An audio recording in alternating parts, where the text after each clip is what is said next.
Hey love bugs, what's up? I hope you're having a good morning, noon, night, whenever this video may reach you. Do your girl a favor and hit that subscribe button and click that notification bell so you can get that ding whenever I upload a new video. So I'm really excited about today's video. This is very different from what we usually do here on the channel, and I have been a little leery about, getting into politics or even covering what's been going on. And I've been seeing, you all's messages. I've been getting emails.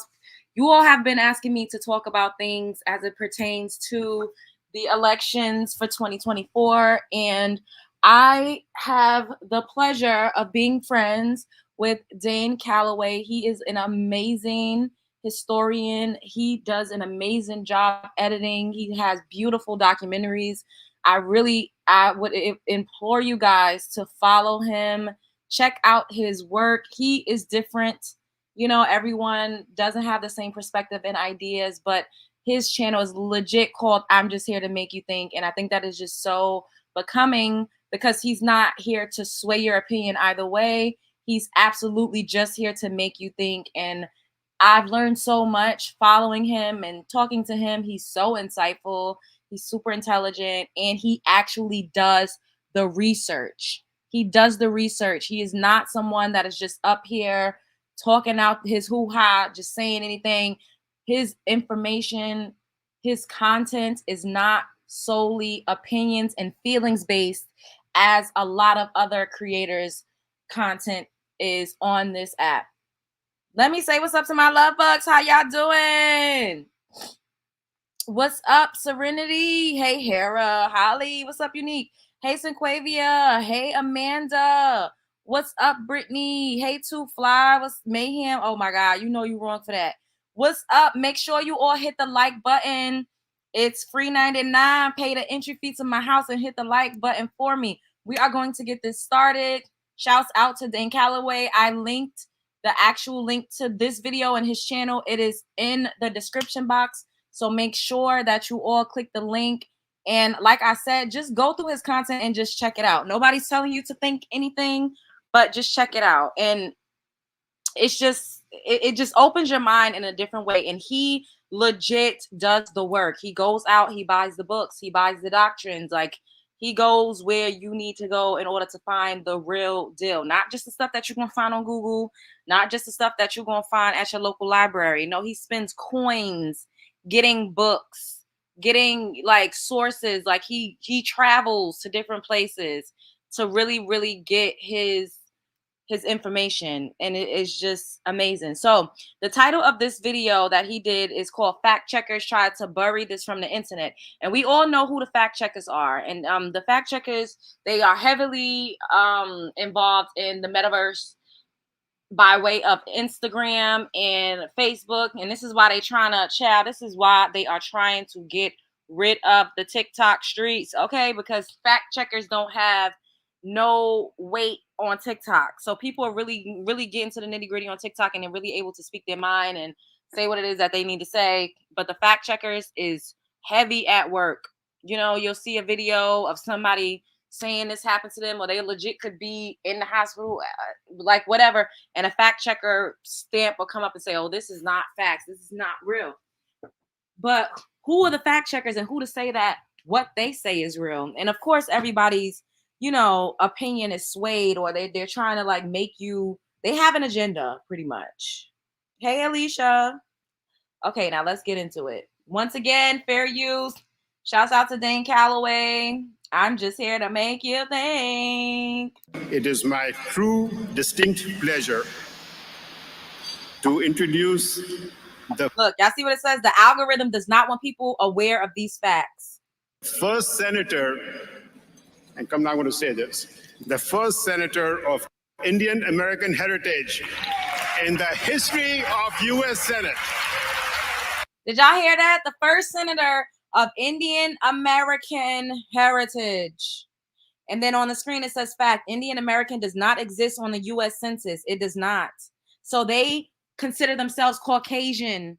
And this is what I was telling you all before. A lot of people that migrate here are listed as Caucasian on all of their applications on their birth certificates. Keep watching.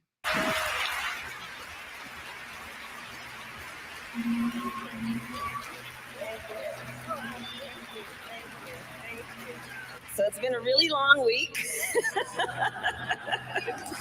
And I'm really glad to be here.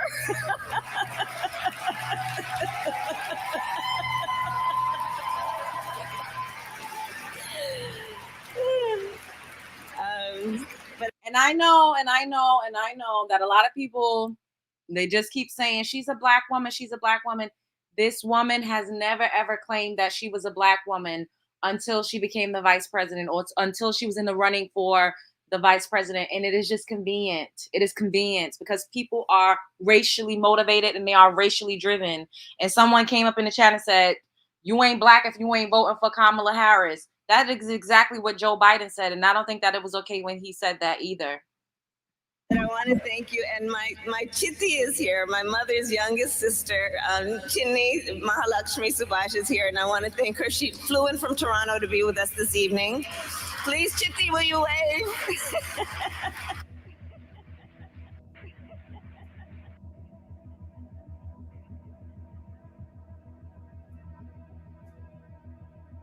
I have been the best president for the black population since Abraham Lincoln. That's my answer. Better than President Johnson, who signed the voting rights. Do you believe that Vice President Kamala Harris is only on the ticket because she is a black woman? Well, I can say no. I think it's maybe a little bit different. So I've known her a long time indirectly, not directly very much. And she was always of Indian heritage, and she was only promoting Indian heritage. I didn't know she was black until a number of years ago when she happened to turn black, and now she wants to be known as black. So I don't know, is she Indian or is she black? She is always identified as a black woman. I respect either one. College. I respect either one, but she obviously... She has not always identified as a black woman. And this is what Dane put at the bottom of the screen. Just because she attended an HBCU does not make her black. It doesn't. We've all heard of Rachel Dolezal. Rachel Dolezal worked for the NAACP. She too said that she was a black woman, and she had two clear as day German parents. Does that make her black? No, it does not. Obviously doesn't, because she was Indian all the way, and then all of a sudden she made a turn and she became a black person. Just to be clear. Oh, here we go. This is her birth certificate.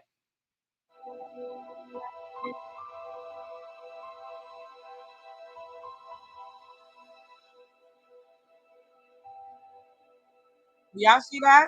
Look, that's her mother at the top. The race is Caucasian.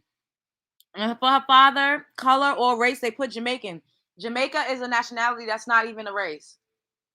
So y'all can take that how y'all want to. There's Asian people that live in Jamaica. I've been to Jamaica a few times. There's Indian people that live in Jamaica. There's Caucasian people that live in Jamaica. Chinese people that live in Jamaica. There's all sorts of people that live in Jamaica. Just because you're from Jamaica or you're part Jamaican doesn't mean that you have Afro or indigenous or quote unquote black roots.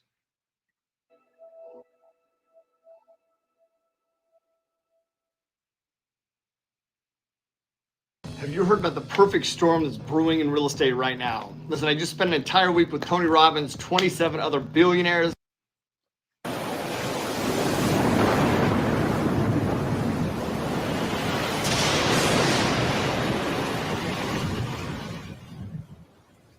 Yo, and he does all of this himself. He's so talented. Sorry, I don't care. Y'all can think I'm fanning out. I don't give a fuck. I am fanning out. He's just brilliant. These are all of his books. Y'all can get them on Amazon Prime or at DaneMakeYouThink.com.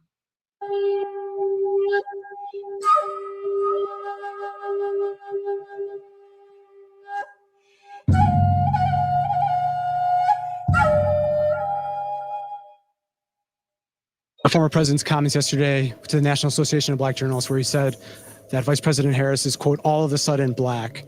As a father of 3 biracial children, did those comments give you pause at all? They don't give me pause at all. Look, all he said is that Kamala Harris is a chameleon. She goes to Georgia 2 days ago. She was raised in Canada. She puts on a fake Southern accent. She is everything to everybody, and she pretends to be somebody different depending on which audience she's in front of. I think it's totally reasonable for the president to call that out, and that's all he did. I mean, look, she's running as a tough on crime prosecutor. Mind you, I think JD Vance is a jerk off. That's just my personal opinion. This is not me in any way. This isn't an admission from me for who I'm voting for or where my political, what my political stance is or what I'm doing. Like, no, we're just having a general, reaction video to this video. I started watching some of it and I thought that I was so intrigued by it that I was like, I want to watch this with my subscribers because I feel like this is a good segue for me to even start talking about this a little bit, But his wife is actually an Indian lady, and I thought that was ironic. Prosecutor, even though she implemented open border policy. She's saying that she wants to support the police, yet she wanted to defund the police just 3 years ago. It's totally reasonable to call out the fact that she pretends to be somebody different depending on the audience she's talking to. But I mean, what we know in particular when you're talking about South Asian community, we're talking about the Indian community more specifically, it is a growing community in the United States in terms of its voting bloc, in terms of its participation. And I think the party knows that and knows that this is part of our collective community and there needs to be outreach and inclusion. And certainly you could become the first Indian senator in U.S. history, which would be quite an accomplishment. Not good. Kamala Harris, Attorney General. Kamala Harris, California's Attorney General, has also made history, becoming the first Indian American woman to be elected to the U.S. Senate. Harris has entered the Senate race after Barbara Boxer announced her intention to retire. The Democrat became an early front. I wonder how the Indian community feels now that she's denounced them and turned her back on them to claim that she's a black woman, especially because, and I'm not trying to be funny, and I mean this with love, but from my own personal experience, well, they love to refer to themselves as like South Asian. You'll hear her refer to herself as South Asian or Southeast Asian. That's how they identify. They don't like the term Indian. I don't know why that has a negative connotation with a lot of them, but they don't like that. But from my experience, they have been, not all, not the entire community, but a lot of them have been known to be racist and to look down on Black, especially Black American, Black foundational Americans. A lot of them do not like Black people. We just got to put it out there. Not all.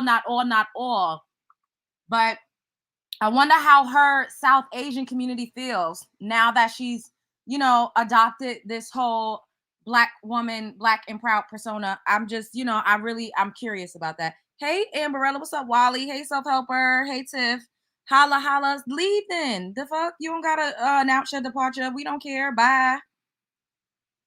Runner in a crowded primary field. She was born in Oakland, California, is the daughter of an Indian mother who emigrated from Chennai in 1960 and a Jamaican American father. Black woman. Okay, that's why I agree with that. I agree with that. But is she African American? No. But is she African American? There's a difference. There's nothing wrong with that. No one is trying to take anything away from her. Let's go down into her lineage. I think you're falling into a trap of that. All she had to do was say, I am Black, but I'm not African American. That's it.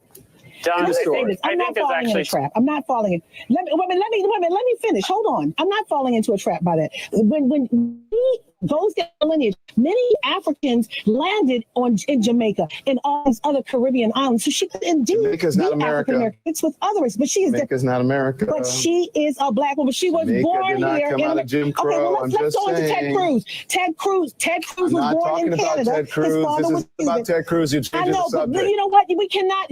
With hypocrisy, I'm not changing. This woman that's going so hard for Kamala does not identify as you, sis.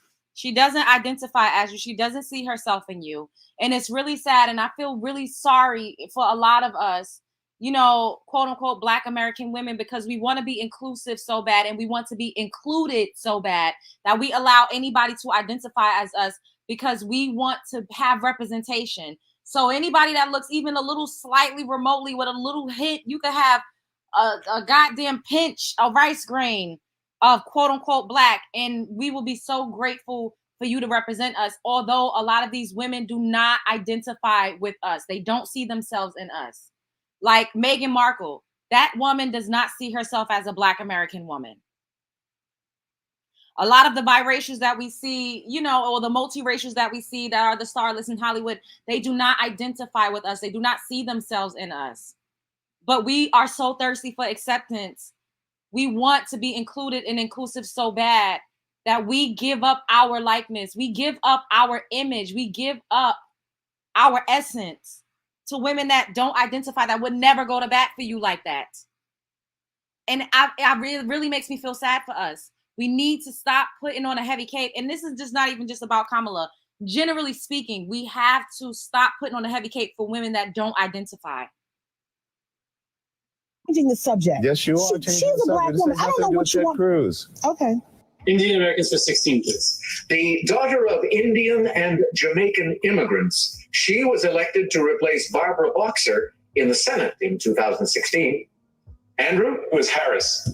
Kamala Harris, yes. Indian Americans 2000. Okay, so what we're going to cook today is an Indian recipe. Yes. Because you are Indian. Yes. Okay, and I don't know that everybody knows that, but I find that wherever I go and I see Indian people at the supermarket, on the street, everyone's like, you know, Kamala Harris is Indian, right? It's like the thing we're so excited about to have you. Now, how do they feel now that she's no longer Indian, but she's black?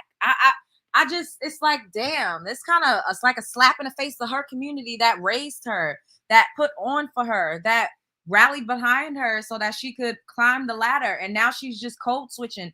This is very interesting to me. And I know some people be like, oh, y'all just doing this because she's a woman. That's not true. When Barack Obama was in office, everybody and their mother was talking about, you know, where he was from and what his name really was. And he got it bad too. And Donald Trump did not have an easy time in the office either. So y'all need to get the fuck out of here. If y'all gonna get up here and try to lie and make it seem like she's the only one that people are questioning or she should be above and beyond reproach.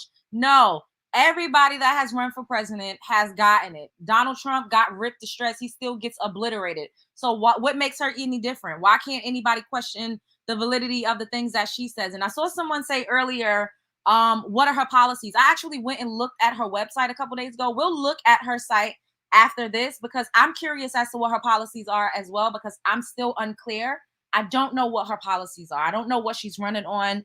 I really don't know. I couldn't tell you. I couldn't tell you a thing based off of what I read on her site. I saw a little of what she's done during the Biden-Harris administration. However, that's still kind of vague to me.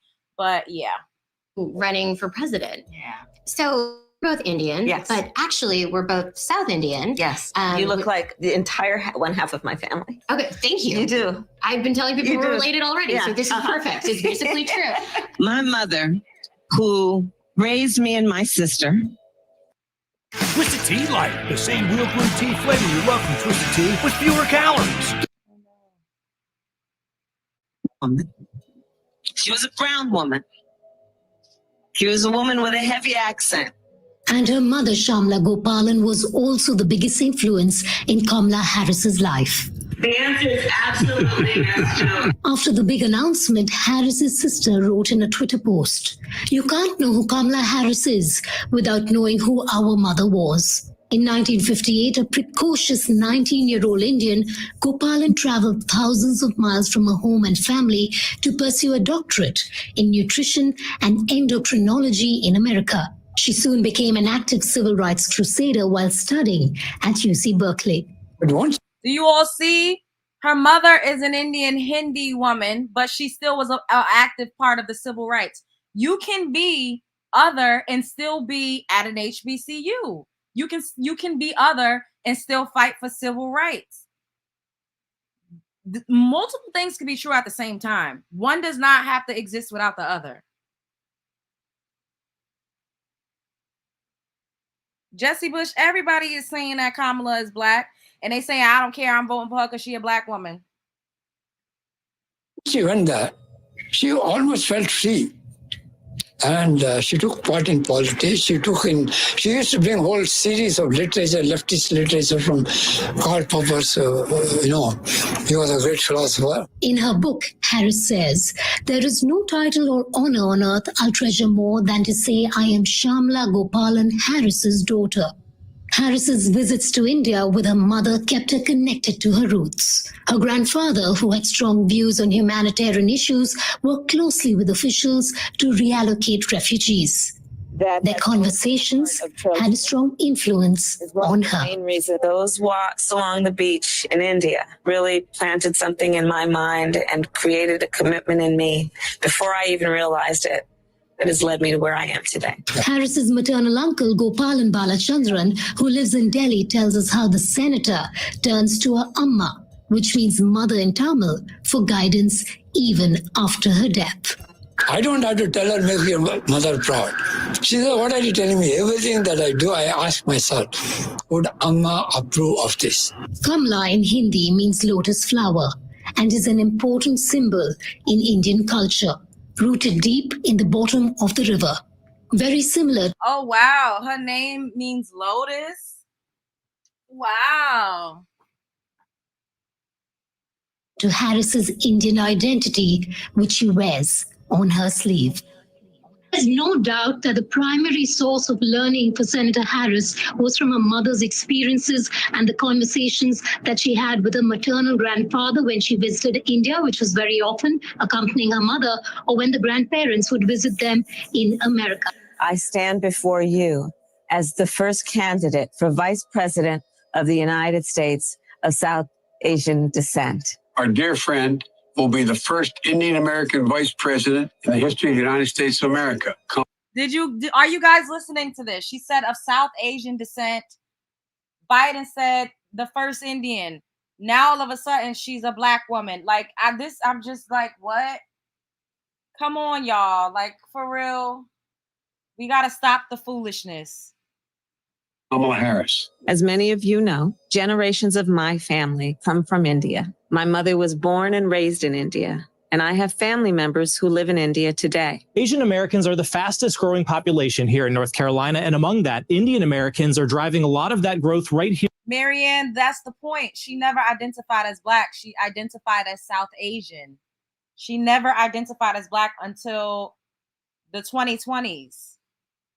The late, like 2019, 2020, she never identified as black. Here in the triangle, drawn to the tech, science, and medical fields.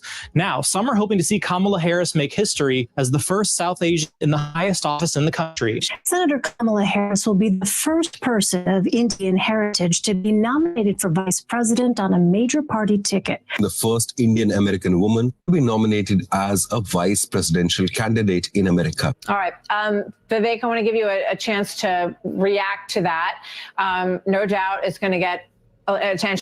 Her dad, from what I heard and from what I've seen, is not a black Jamaican. He identifies as an Indian and half Irish Jamaican man. It already is.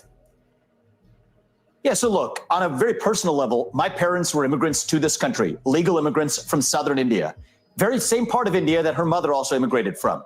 I think it's a hard fact, Martha, it's just a fact, whether you like it or not, that many Indian Americans in the United States are indeed somewhat offended by the way Kamala has suddenly cast aside the Indian American side of her identity. She leaned into— Oh, so they are offended. See, I didn't watch this whole thing. I didn't see this part because I kept saying in the beginning, I'm like, I wonder how the Indians feel. Now all of a sudden she's just a black woman, especially knowing how a lot of them feel about black American people. Not all. To it when she ran for office in California. Big Asian American and Indian American population. So she wore that when it was convenient. She's wearing a different identity now when it's politically convenient on a national stage. Personally, I don't think we should be relying on these ethnic identities at all. We're actually American. And the problem is when you're Kamala Harris and you actually do lean into your identity politics, then you open the door to that type of criticism. But if you ask me, that shouldn't be how this election is decided one way or another. It should be decided on our own identity as Americans and what our vision is for the future of the country. And the number one thing missing in Kamala Harris's candidacy is that she lacks that vision for the country. That's what we got to focus on.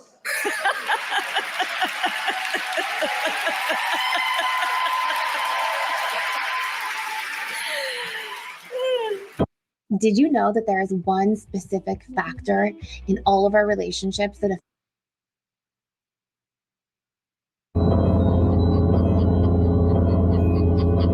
Oh, so look, this used to be up there in 2016. California's and the people from California said she was always the first Indian American senator. But the Associated Press published this article November 2016, and has since removed it. This woman has never identified as a Black woman. I know it's a hard pill to swallow because we've all been indoctrinated and we all have a sheeple mindset. And like I said, especially as melanin-rich women, we want everyone to be a part of us so that we can have representation, because we don't have as much representation as we would like. We want to be inclusive and we want to be included so badly that we thirst for these women that don't directly identify or relate to us to be a part of us because they got a little tint to their skin. This woman has never identified as a Black woman. You can see it all through the press. You can see it when she's up at the podium talking before she was being the vice president. She always identified as an Indian woman or a South Asian woman. You're looking right at it. You've heard her say out her own mouth, the first South Asian woman. I'm not making this up. We all have cognitive dissonance when it comes to certain things because our minds cannot compute what our eyes is seeing because it doesn't want to. It goes against what you want to believe. But I'm not here to make anybody think anything. If you want to feel in your heart of hearts that Kamala Harris is you as a Black American woman, then that's on you. I'm not here to change that. I'm just here to play this video and review it.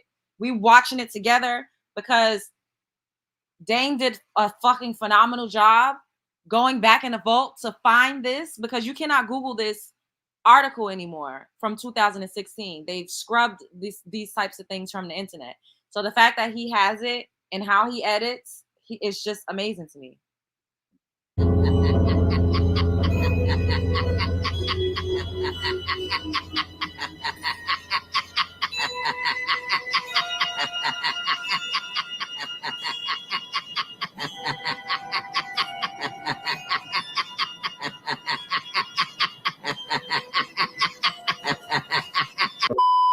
Kamala Harris.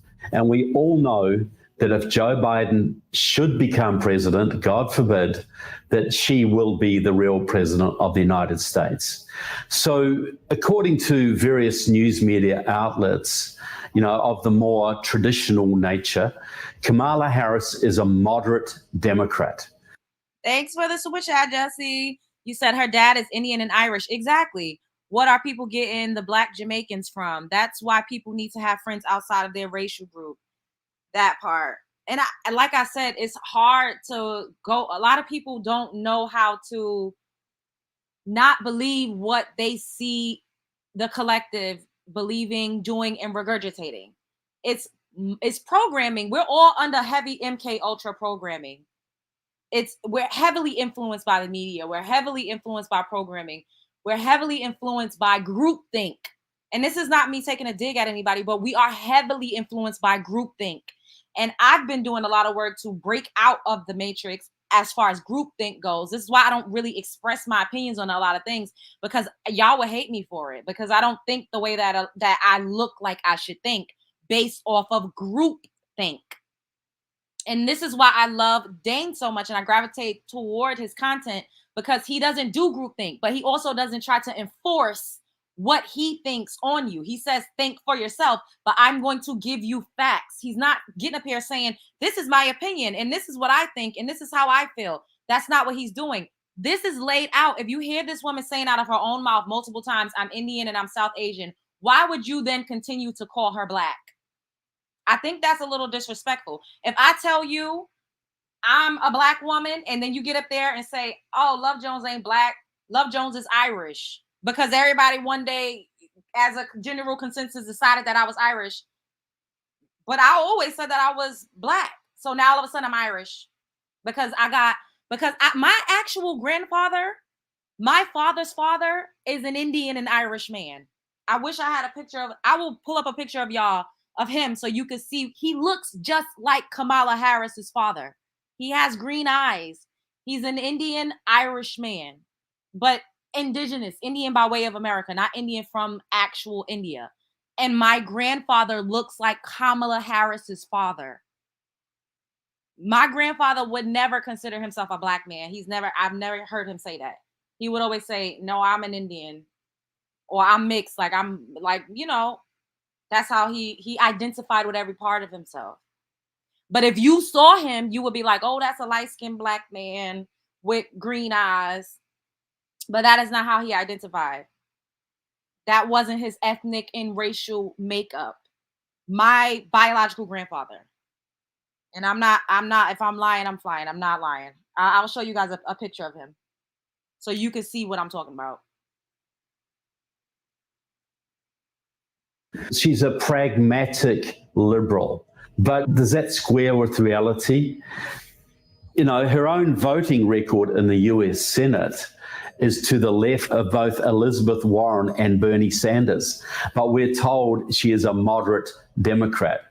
Well, I'd like to go into Kamala Harris's background because it's frightening, to put it mildly. Now, Kamala Harris is the daughter of Don Harris, a Jamaican economist, and Shyamala Gopalan, who was a cancer researcher from India. She died in 2009, I believe it was. These two people met together in Berkeley in the 1960s as students. They got married and they had Kamala and her younger sister Maya. But both of them were very active in a group called the Afro-American Association. This was one of the far left sort of black power groups operating at the time. And it was, you know, these people openly supported Fidel Castro. They supported Che Guevara.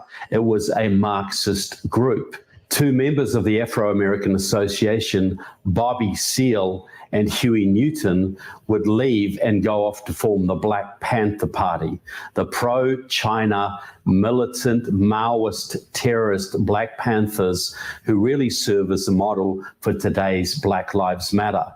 The leader of the group, Donald Warden, would later change his name to Khalid al-Mansour, and many years later would apparently write a letter to Harvard University recommending that a young Barack Obama should be admitted to that college. So Don Harris was later appointed as an affirmative action Marxist professor at Stanford University. At the time, Stanford only had one See, that's her dad. He looks extremely similar to my grandfather, except my grandfather has colored eyes. Marxist in the economics department, and a group of radical students in the Union of Radical Political Economy, which later became a part of Democratic Socialists of America, which we know today from Alexandria Ocasio-Cortez, Rashida Tlaib, and others. They mounted a big campaign at Stanford to bring more Marxists into the department, and they chose Don Harris as the most appropriate candidate. And after a several month long, I think it was a year-long campaign, he was appointed there in 1975, basically as an affirmative action Marxist. So Kamala Harris grew up in that kind of environment, you know, far left parents. She was basically a red diaper baby, the child of Marxists. In her late teens, Kamala Harris went to Howard University in Washington, D.C., the largely black college, where she was I'm sorry, like, hold up. What you said, boo? Why is this being done? I swear this is why the fuck we can't get anywhere. Are they doing that to that orange bum? Girl, you just called him an orange bum. Yes, they're doing that to him. This is what the problem is. Y'all are just believing that this woman is black, so y'all are not even caring about her policies. Y'all don't know where the fuck she came from. If she said out her mouth, she's never going to do anything that's only going to benefit black people. Natasha, Kamala Harris does not identify with you, baby. She does not see herself in you. And we all know that, yes, Donald Trump is getting it. He's been going, they dragged him worse than any fucking president in history. Let's not lie. Y'all all try to flip and reverse how things have gone. Everybody has dragged Donald Trump from the rooter to the fucking tutor. And I'm not a Trumper. That is not what this is. But he has been dragged. So you don't get up here and try to paint the narrative like people have not dissected and ripped Donald Trump to shreds, because that man has been getting it. He got it while he was in office. He got it while he was running, and he's getting it now. Absolutely, people are doing this to Donald Trump. And why wouldn't we do this to her? Is it because she's a woman? Is it because she's saying that she's black now, recently, in present day? Because she has always identified as a South Asian woman or as an Indian woman. And I wish that you all would be honest. You all are not honest. It's very disingenuous for you to say, oh, that's why we can't get anywhere. What do you mean we? They don't make policies for us. That's why we can't get anywhere. We let motherfuckers say, if you don't vote for me, then you ain't black. And then they get in there and proceed to do the same thing they've been doing for a fucking millennia, which is absolutely diddly fucking squat shit for black people. Then we get up here and we have the ability to raise millions and millions and millions of dollars for a woman that has said out of her own mouth she's not going to do anything specifically to benefit the black community. However, they passed the Asian hate crime bill. The LGBTQ is getting all types of policies passed in their favor. We don't require anything but this performative bullshit. And we do have to do better as a community, no matter who you want to vote for. Okay? You need to do better. You need to do better. You need to actually require these politicians to show up instead of playing race semantics and race games with you, because that don't get you no fucking where. Her identifying as black all of a sudden 5 seconds ago, how is that going to benefit the community? How is it going to benefit the community if you vote her into office? What is she going to do for us? They don't do shit for us. What did Obama do? Nobody is doing anything for our community because we don't require shit but for them to pump fake like they give a fuck about our community. We need to wake the fuck up. All of those millions that was raised for her. Imagine if we raised millions like that to fucking open up homeless shelters, to open up community centers, to actually pour into our impoverished neighborhoods, to actually put these little boys that are fucking on a spectrum and happen to be on all types of medication because they're not learning at the same rates of other kids. Imagine if we pooled resources, if we put our money together for something that's actually going to do something for our fucking community. Imagine that. Because we getting up here behind people that don't give a fuck about you. Like, let's just be real. So saying this why the fuck we can't get ahead, that's why the fuck we can't get ahead. Because we are stupid as fuck and we want to be inclusive and included so badly that we let these people continuously play in our face.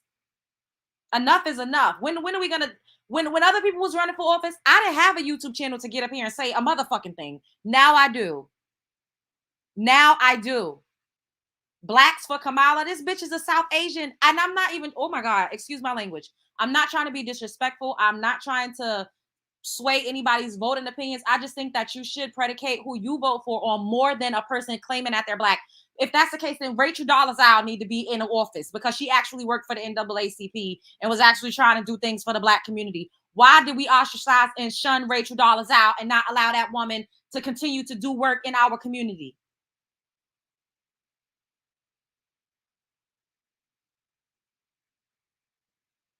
A student radical protesting the causes of the day. Then she goes back to the Bay Area, back to San Francisco, and sets her sight on a legal and political career. It's not long after arriving in that city, she started an affair with a man called Willie Brown. Now, that set a few tongues wagging because Willie Brown was a very prominent Democratic politician in the town. He was a leader of the California state legislature and later became mayor of San Francisco. But at the time, he was about... Thank you, baby, for the super chat. And I'm not even trying to be divisive. I just think that we should be fair all across the board because Donald Trump does get ripped to shreds. Everybody's dissecting everything that he does, as they should. As they should. You will get up there and ask Donald Trump, what is he going to do for the black community? When Kamala starts to sit down with these people, y'all think that people are going to press, or they just going to be so thirsty and up her a-hole because she is pandering to black people and she acting like she a black woman. Do you think that they're even going to require her to show up for our community? Or are they just going to be so happy that she's a woman and that she's pump faking like she's one of us? We got to take the blinders off people at some point because Donald Trump don't get no slack. They chewing his ass the fuck out whenever he walked through the door. He don't get no slack. 60 and young Kamala was about 30. And Willie Brown was still technically married to his wife, though estranged, I believe, at the time. And Willie Brown got Kamala a couple of jobs, like jobs on boards that earned her about $450,000 over 5 years for attending a meeting or two a month, that kind of thing. But the big scandal was this, that Willie Brown was then and remains very sympathetic to communism. Back in the 1960s, he was first elected to public office. Amy, exactly. We don't. And that's what we need to be focused on. That is another one of my points when I said we're able to raise all of this capital for a woman that did not identify as us 10 years ago, but we're not doing that for our own communities. And then people get up here and say, this is why we can't get ahead. No, we can't get ahead because we invest so much into people that really don't give a two shits about us, instead of putting our motherfucking money where it needs to go, which is literally into our community. Office by members of the Hallinan family. That was a very notorious San Francisco communist family. They were very close to Nancy Pelosi, for instance. And the youth wing of the Communist Party, the W.E.B. Du Bois clubs, elected Willie Brown to his first public job. Willie Brown was supported for many years financially by a man called Carlton Goodlett, who was also a good friend of Nancy Pelosi and a publisher of newspapers for the black community, a longtime Communist Party member, and who even received the Order of Lenin, the Lenin Prize from the Soviet Union for his peace. Thanks, babe. Work. So Willie Brown was very active in those communist circles. In those same circles around the time in the early 60s, Dianne Feinstein, then Diane Goldberg, now the senator from California, was very active in those circles too. So Willie Brown, even after his affair with Kamala Harris, still remained active in supporting Communist Party causes. As late as 2000, while mayor of San Francisco, Willie Brown was lending his name to endorsement lists for Communist Party events in the Bay Area. Even today, Willie Brown and Dianne Feinstein work very closely together, empowering the Chinese Communist Party in the Bay Area. Now, I would class them as Communist China's best friends in the whole region. So Kamala Harris decides to get into politics, and her first run is for district attorney in San Francisco. And the man she beat was a member of the same Hallinan family that had elected Willie Brown many years before. But she got elected, and she starts to rise her way, to make a name for herself, and was regarded as a leftist district attorney, but earned herself a little bit of enmity from some members of the black community for some of the stands she made. She was regarded as tough on some issues, but pretty liberal on most. But the man who actually got her job, the man who actually funded her and financed her, was a man called Stephen Phillips. Now, during the 80s, Stephen Phillips, a young black guy, was a law student at Stanford University. He was an open Marxist-Leninist, very closely affiliated with a pro-Chinese communist group called the League of Revolutionary Struggle. And he was very good friends of a young radical named Maya Harris. Thank you all for the super chats. Thank you, Black Coffee. The thing is this, I'm not trying to tell you all who to vote for.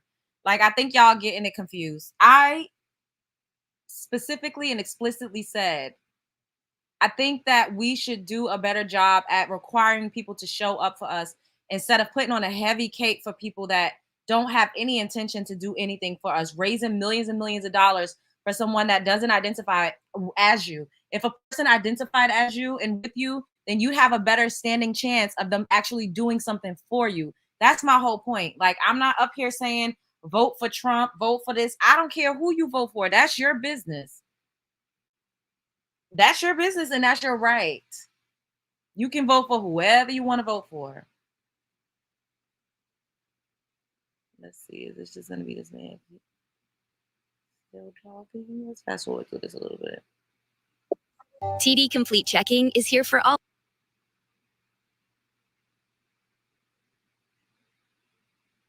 what he claims got his very good friend Barack Obama ahead of Hillary Clinton in the 2008 Democratic primary. Certainly, Barack Obama is a big friend of Steve Phillips. You know, Barack Obama was at Steve Phillips's house in 2017, I believe it was, got a copy of Steve Phillips's new book. Nancy Pelosi got a copy too. Steve Phillips, when he was at Stanford University, was a very big part of Jesse Jackson's Rainbow Coalition.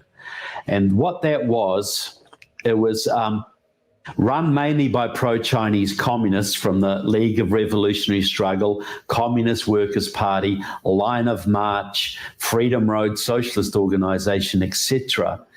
The Rainbow Coalition of Jesse Jackson, he ran for president in 1984 and 1988. And he did very, very well, far better than most people expected, because he drew an idea from a Black Panther who died in a hail of... It's hard for me to listen to this man talk. He sounds so monotone. I think Dane did another video on it. Let's see. Make sure you all subscribe to his channel when y'all get the chance to. I feel like he did another recent video.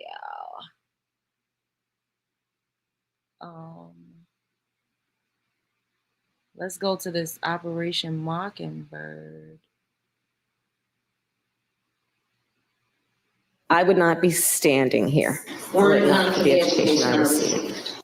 And I know many of us will say the same thing. And I believe a child going without an education is tantamount to a crime. So I decided I was going to start. Marianne, you can join a Black sorority without being Black. Absolutely. There's many of people who joined white sororities that were the only token Black person. You don't have to be Black to join a Black sorority. You don't have to be Black to go to an HBCU. You don't. Prosecuting parents for truancy. Now, I don't know how much y'all know about school politics in San Francisco. And I believe a child going without an education is tantamount to a crime. So I decided I was going to start prosecuting parents for truancy. Well, this was a little controversial in San Francisco. And frankly, my staff went bananas. They were very concerned because we didn't know at the time whether I was going to have an opponent in my reelection race. But I said, look, I'm done. This is a serious issue, and I've got a little political capital, and I'm going to spend some of it. And this is what we did. We recognized that in that initiative, as a prosecutor and law enforcement, I have a huge stick. I am very proud of the work that I did. And I, as a prosecutor, I am a daughter of parents who met when they were active in the civil rights movement. I was born into a life and a community where I was acutely aware of the injustices in the criminal justice system, but also acutely aware that all people want public safety. And I'm never going to buy the myth that certain people don't. When we invest in clean energy and electric vehicles and reduce population, more of our children can breathe clean air. She wants to reduce population. What in the what? Air and drink clean water. We did it. We did it, Joe. You're going to be the next president of the United States. We have put together, I think, the most extensive and inclusive voter fraud organization in the history of American politics.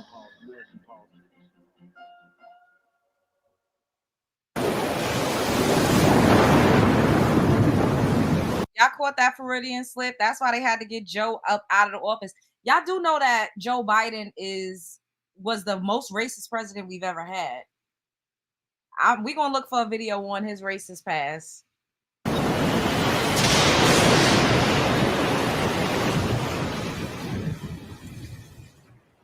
Hey, boo. Produced by Dane Calloway and Tanisha Calloway. Watch this brand new documentary, Mother Rosa, right now at DaneMakeYouThink.com.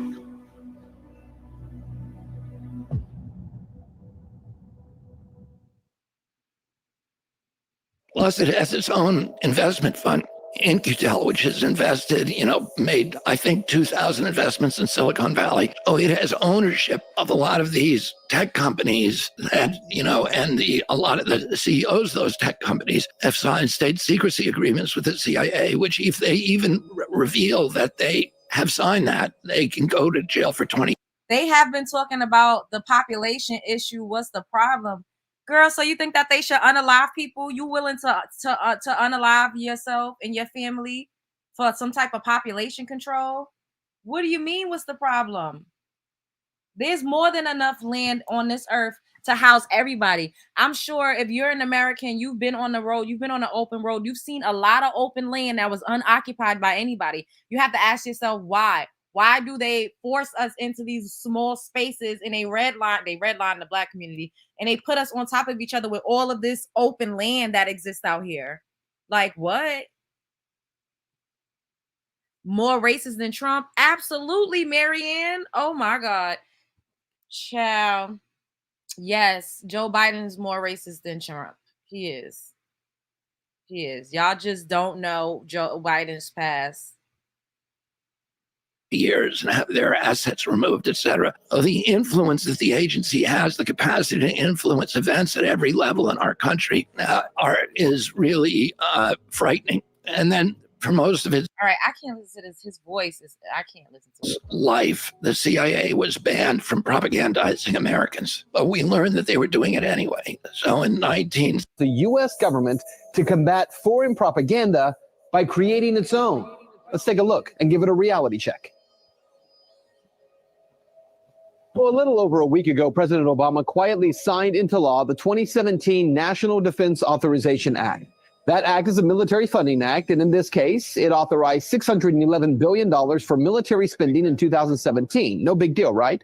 But so often there are additional laws and spending bills tucked into the NDAA, and this year was no exception. This time, it was something called the Countering Foreign Propaganda and Disinformation Act of 2016. Oh yes, this bill, which was on the Senate side, sponsored by Ohio Senator Rob Portman, is designed to combat what is called foreign propaganda from organizations such as RT, China's CCTV, or Iran's Press TV. Here's why Portman says the bill is necessary. Quote, surprisingly, there is currently no single U.S. governmental agency or department charged with the national level deployment, integration, and synchronization of whole government strategies to counter foreign propaganda and disinformation. Well, there is now. That bipartisan bill will establish an interagency center housed at the State Department to coordinate and synchronize counter-propaganda efforts throughout the U.S. government. The bill also creates a grant program for NGOs, for think tanks, civil society, and other experts outside government who are, quote, engaged in counter-propaganda related work. Now, let's be clear. This is being sold as countering propaganda. The United States. Question. Would you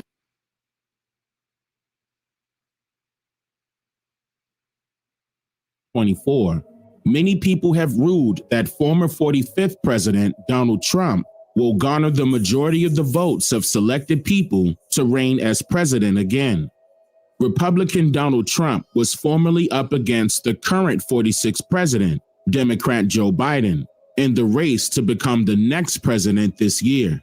However, Joe Biden stepped down and nominated his current vice president, Kamala Harris, to represent the Democrats as their next presidential candidate. Here's the issue with that. Whenever there's a race and something occurs that forcefully stops the race from continuing, isn't the race required to restart once the issue is resolved?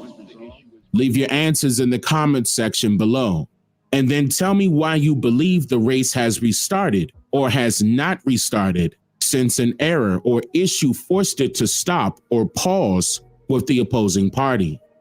The issue at hand is that current President Joe Biden nominated Kamala Harris to become the Democratic presidential nominee, and she immediately garnered the support of other Democrats and even $50 million in campaign donations from Act Blue just hours after Joe Biden announced that he was stepping down. Millions of people have forgotten that this presidential race is different from, say, NASCAR, for example. In NASCAR, If a driver has to be replaced during a race due to an emergency, another driver from the same team can easily step in. However, before a presidential race occurs, each party has a chance to conduct its own race to see which running candidate should be selected as that party's presidential nominee. This process involves a specific voting system that enables predetermined representatives from each state in places like Guam, Hawaii, the Virgin Islands, and Washington, D.C. to choose the candidate they prefer to run for the Democrat Party's presidential nomination. These representatives are referred to as delegates. And during Joe Biden's campaign to become the Democrats' next presidential candidate this year, he garnered 3,896 pledged delegates out of 4,000, beating other running mates like Dean Phillips, Marianne Williamson, and Robert F. Kennedy Jr. before he dropped out of the Democratic presidential bid in October of 2023. It is important to note that since Joe Biden dropped out of the race, his earned 3,896 delegates do not automatically transfer to the next candidate he endorses to represent the Democrat Party as a presidential candidate. So he did not nominate Kamala Harris because he does not have that type of control over the Democrat Party. He simply endorsed her. This means that just because Joe Biden endorsed her, and we are now seeing Kamala Harris being campaigned as the Democrat Party's presidential nominee, this does not mean that she holds that position officially unless they are inadvertently exposing their voting system and themselves as corrupted. Again, if issues arise during a race, it must be restarted to be fair. It would not be fair to Phillips and Williamson or any other Democrat who believes they should be president and should have a chance at winning the Democratic presidential nomination if Kamala Harris is selected without being timely nominated ordinarily by way of their current voting system. And if that's not enough to consider this suspicious maneuver and their behavior weird, then what about Operation Mockingbird, currently happening before everyone's eyes, and the public has no idea? Love and Hip Hop Atlanta is dropping its first cast album.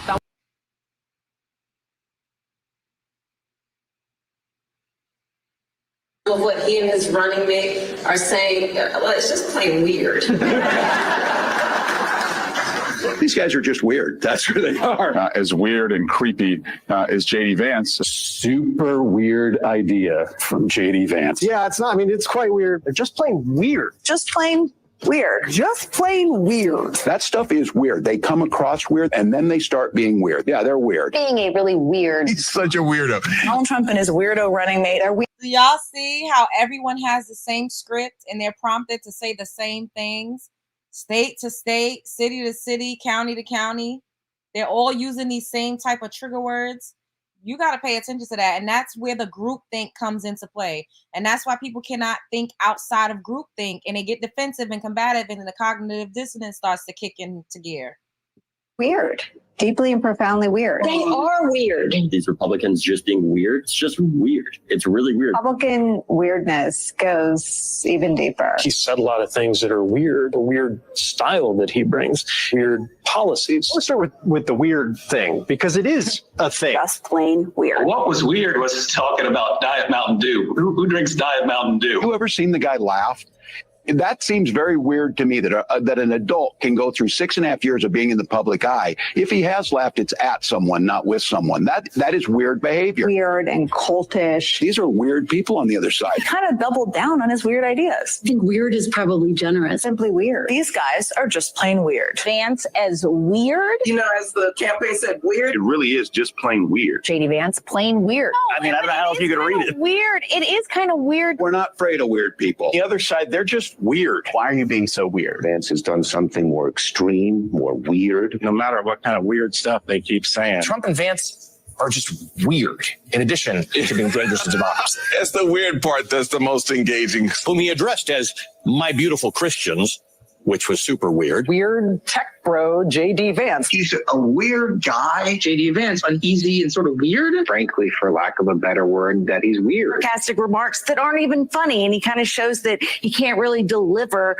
a one-liner. So, Sam, weird is the word here in terms of initial impressions from Vance to the American public. Both sides have to participate in the same race to make it seem like they're on separate teams, when in reality, it's a one-sided operation.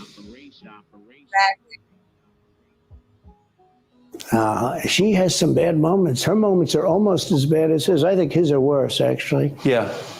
She seems pretty senile, too. She speaks in rhyme. And it's weird. It's weird. But she has bad moments. And in rhyme?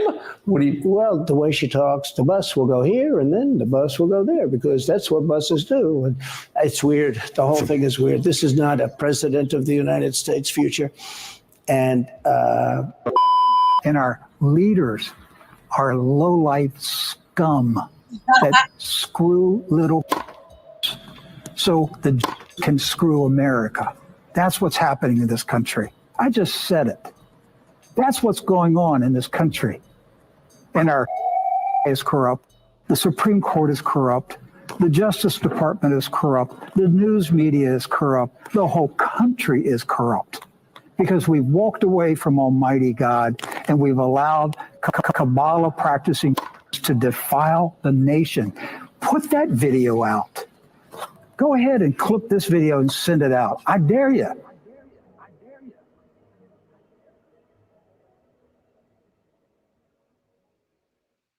I think he had another one that we didn't click on.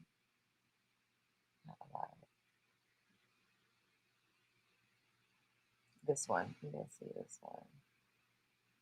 How many single family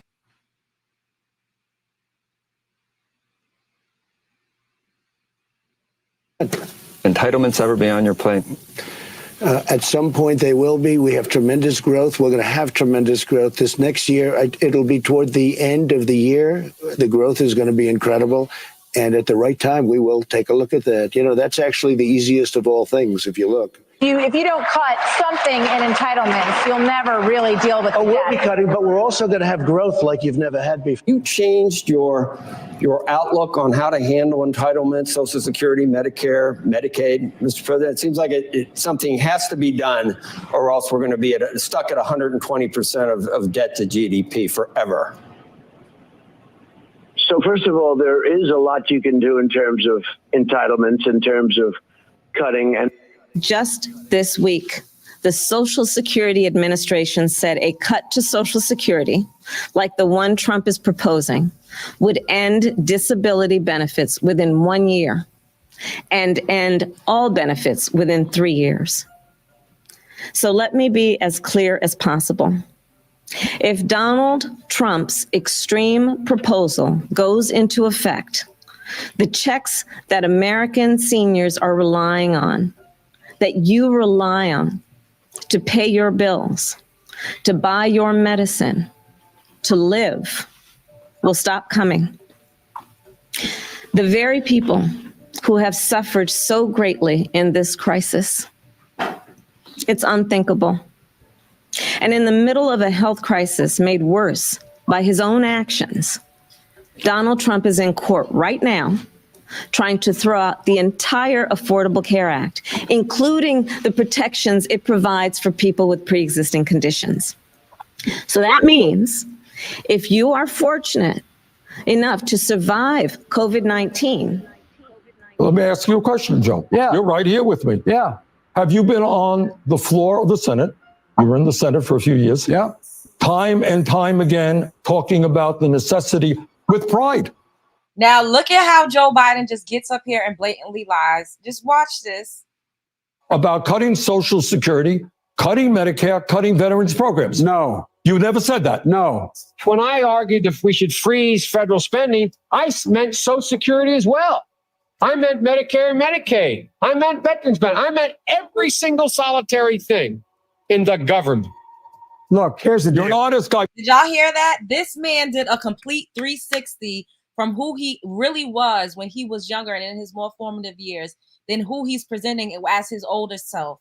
This man wanted to cut Social Security benefits. This man used to talk about Black people like a dog in the street. This man promoted redlining. This man promoted segregation. This man promoted the crime bill in the 90s. This man was with Hillary calling Black men super predators. And this man was at a Grand Wizard from the KKK's funeral. But for whatever reason, they just completely wiped his clean and they presented him as Grandpa Joe Kumbaya. This is a wicked, nasty person, and he has been for years and years and years.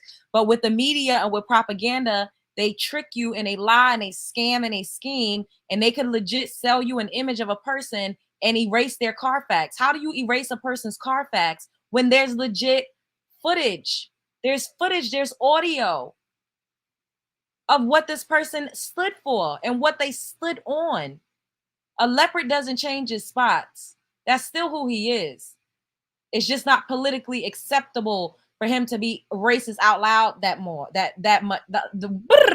racist out loud these days in the way that he was racist out loud in the days of old. Don't be fucking fooled. Y'all need to stay woke. Why don't you just tell the truth here? We all make mistakes. I am telling the truth. And I not only tried it once, I tried it twice, I tried it a third time, and I tried it a fourth time. Joe, let me repeat it again. I want you. He said he tried 4 times to cut Social Security. Did y'all hear that? Just to be straight with the American people. I am saying that you have been on the floor of the Senate time and time again talking about the need to cut Social Security, Medicare, and veterans programs. Is that true or is that No, it's not true. That is not true? That is not true. I meant veterans benefits. I meant every single solitary thing in the government. Everything was on the table. I did not support any of those cuts in Social Security or in veterans. Whoa. Everything was on the table. All right, you're right. You just said it, including, in your judgment, cuts to Social Security and veterans. In order to get the kinds of changes we need on other things related. Joe, then but we did not cut it. I know, because people like me helped stop that. All that I would say to the American people, go to YouTube. It's all over the place. Joe said it many, many times, and I'm surprised, you can defend that or change your mind on it, but you can't deny the reality.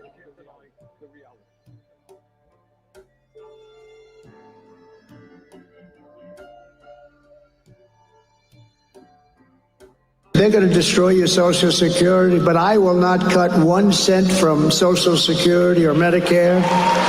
And I kept my promise for 4 years that I will keep it again. And seniors should not pay taxes on Social Security. And they won't. They won't.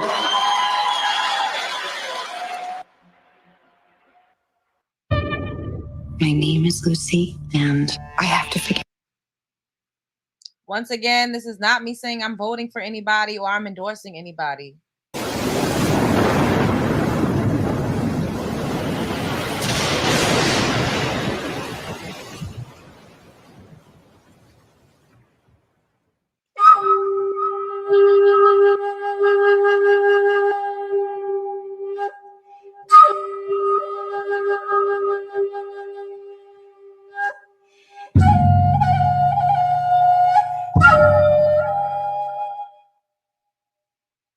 With all of this drama surrounding who will become the next president of the United States in November 2024, many people have ruled that former 45th President Donald Trump will garner the majority of the votes of selected people to reign as president again. Recently, Republican Donald Trump has been up against current Vice President Kamala Harris as his potential opponent for the upcoming presidential race. After the debate between Trump and current President Joe Biden in June of this year, Trump was informed that Kamala would replace Joe Biden as the Democratic presidential candidate before Joe Biden stepped out of the race in July of this year. He just quit, he's quitting the race. Is that right? Yep, I got him out of the race. And that means we have Kamala. Since then, Kamala Harris and other fellow Democrats have begun to slam Donald Trump and Republicans by borrowing a trick that they learned from Joe Biden and his Democrat advisors this year. Listen to this clip as Joe Biden states his opinion on rumors he learned about regarding a group of Republicans. Mia, that's what we did at the top of the show. You got in late, boo. We absolutely watched that. That's what we did at the top of the show. Plan for a Republican president in 2025 and the possible new policies they would like to implement. They'll do everything, undo everything the NAACP stands for. But now they're trying to deny it. They're lying about their Project 2025. They want to deny you freedom, the freedom of the vote, have your vote counted. They'd impose a nationwide ban on abortion. This new vice president, if you ever have any doubt, man, just take a look at what he's been saying. They want to prosecute political enemies. They want to cut Social Security and Medicare, rip away protection for millions of pre-existing conditions, or 400 million people. Stop Medicare from negotiating lower prescription drug prices, risking people's lives, costing the government more. Joe, that's what you wanted to do. What are you even talking about? More money. They'd eliminate the Department of Education. No, you ought to read it. Saying it's a state issue. Give me a break, your state. We know how well we do with the states. It would cut school lunches, eliminate the Head Start program for lower income children. Mia, they gonna be mad at me too, but it's okay. It's all right. She said herself she was South Asian. She said herself she was Indian. I didn't make that up out of nowhere. That's what she said on my own. Allow employees to stop paying overtime. Employers to stop paying, catch this one, to stop paying overtime to hourly workers. They're such good people. But give the very wealthy and big corporations a new tax cut. They've already eviscerated affirmative action. It also decimate diversity, equity, and inclusion all across American life. They're already trying to do it by banning books. They're trying to erase Black history. Black history is American history.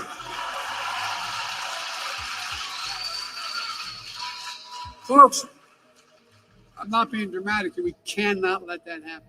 But wait a minute. Let's play the beginning portion of his statement again.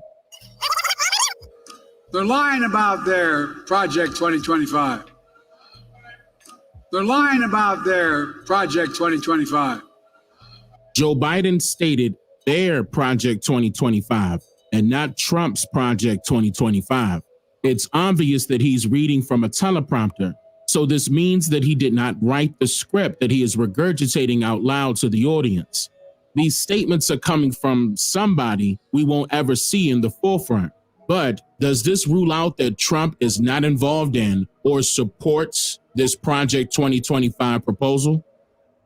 Before this video answers this question, leave your initial comments below and tell me your thoughts. While you're at it, hit the like button if I made you think at some point during this video or any of my previous videos, and hit subscribe to this channel if you like to watch videos that make you think. Rumors began spreading across the internet about Project 2025 with the help of some news media channels, social media memes from bot accounts, and websites owned and operated by Democratic Party affiliates. America was under the impression that Trump not only endorsed Project 2025, but was actively involved in creating its policy proposals behind the scenes. Some Americans have linked Donald Trump to Project 2025 because many of its creators were former employees or advisors of the previous Trump administration. Before I cover that portion of this topic, I would like everyone to note that, according to their website, the Heritage Foundation takes full credit for creating Project 2025, also known as the 2025 Presidential Transition Project, announcing it to the public on April 14th, 2022. With TD Complete Checking.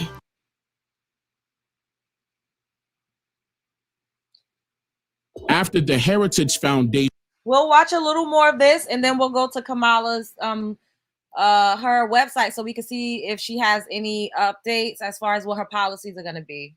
announced this nearly 1,000-page proposal, former President Donald Trump attended an event for the Heritage Foundation in Florida on April 21st, 2022. He was heard and seen informing the Heritage Foundation that he needed their help. Your organization is named the Heritage Foundation because you understand that our glorious heritage is the foundation of everything we hope to achieve, which is why we need the help of the Heritage Foundation and everyone here tonight to get our tax cuts through the House, through the Senate. Does this mean that he endorses the Heritage Foundation? Obviously, because they are Republicans. But to be fair, this particular video does not mean that he endorses their Project 2025 proposal that was just announced the week before he attended this event. Otherwise, we would hear him state that he endorses Project 2025. However, there is an interesting clip of Donald Trump mentioning what he calls the winning formula, admitting that he had been working closely with what he calls the great people at Heritage for 4 years. Then he name drops the president of the Heritage Foundation, Kevin Roberts, and states that they were discussing some future plans. Already we have shown the power of our winning formula, working closely with many of the great people at Heritage over the 4 incredible years that we've worked with you a lot. We were just discussing it with Kevin, Plain. They're going to work on some other things that are going to be. Okay. So let me stop sharing this. Now let's visit Kamala Harris's website so we could see.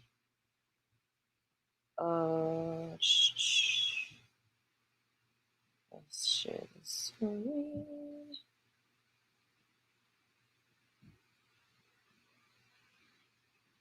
Okay. This is a really good picture of her. I like that. Her presidential picture, or her vice presidential picture, should I say. So this is her website, KamalaHarris.com. So immediately, so now this is different from when I was on it a few days ago. This is before she had announced Walz as her running mate. But there's just immediately donate, or subscribe. I'm not subscribing. Okay, so let's see what's up here. Maybe there's some more. Okay, join the campaign. Store, donate by mail. Work with us. Okay. See, there's no policies up here. This just says meet Kamala, and it's just pretty much giving like a biography of who she is. You know, now she's running for the president of the United States to continue protecting our freedoms, delivering justice, expanding opportunity. Joe Biden. Now it talks about the work she's done with Biden.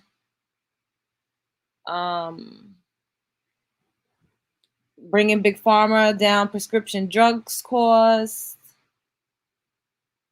Bringing the economy back from the brink of a disaster. Created 16 million new jobs. 1 trillion in infrastructure projects. Repairing old roads and bridges. Removing lead pipes. Improving public transit, which I don't know about any of this because, baby, let me tell you. The trains in New York City is still a mess, child. I don't know. I mean, there's some new and updated trains. The roadways is still a mess. Construction has been going on since I was born, child. Lowering the health insurance premiums. So this is all that's been going on during, allegedly, this is what they say, during the Biden-Harris administration. But it says nothing of what she is going to do or what her policies are going to include or what she's running on right now as she's running for the president. Now this is talking about when she was the attorney general in California, bringing the wages down, healthcare, childcare. Okay.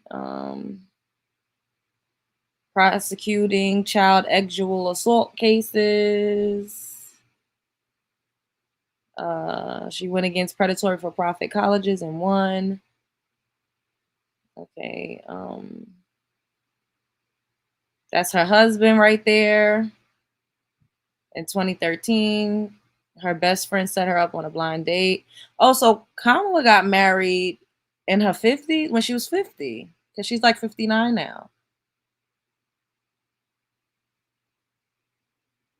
Okay, maybe we coming up with some policies now.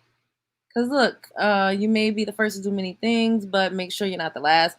On January 20th, 2025, we all do our part. She will once again make history, and she will make sure the doors of opportunity are wide open for all to follow. Yeah, I don't see any of her policies. Do y'all see any policies that she got right now? And not just the past or things that she did being a part of the Biden campaign. Thank you, Jesse. Harris views align with super liberal reviews like gender reassignment. Oh my God, autonomy with reproduction. I just think that with the whole reassignment joint, adults should be doing that. And I just whatever any adult wants to do with their body, that's their choice. I just feel like children should be left out of the equation. That's personally what I think. She'll keep the borders open. She hasn't said anything about any policies. I don't understand. There's nothing up there. I wonder if Trump got some policies up there. Take action. Nope. This is just to work for her. Attend an event. Promote her on social media. Let's see. Nope, nothing. Just donate, store, events, a biography, Tim Walz. He was in the National Guard. He was a teacher. Instead of making life better for working families or focusing on the future, Trump and Vance are committed to the extreme and dangerous Project 2025 agenda. I don't know. What y'all saying up in the chat? What y'all think about this? She hasn't said a damn thing. This part, that part, and just asking for donations. I don't see, like, I don't know. I don't know.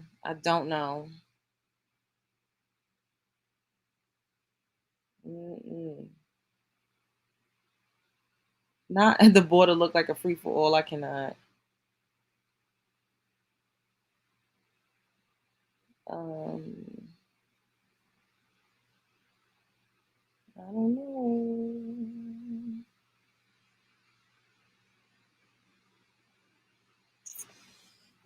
I don't know, guys.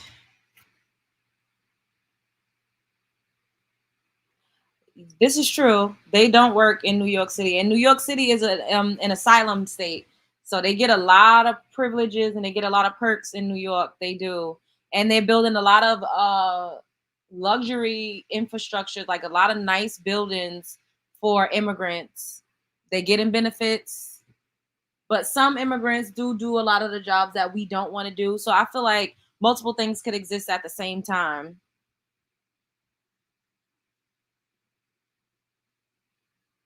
Immigrants receiving debit cards, housing, and health care on our dimes while Americans are homeless and hungry. This is true, and they still beg everywhere for money with their children. Oh my God. Not all. Not all. Ooh, excuse me. Y'all willing to go on this woman but stay quiet on Trump, who says he will pass law for immunity for all cops. Who said that they willing to go in on a woman and stay quiet for Trump? This is the first video I've ever done on anything remotely pertaining to politics. So, and y'all do know that cops already got immunity. That's not something new that Trump is just trying to enact.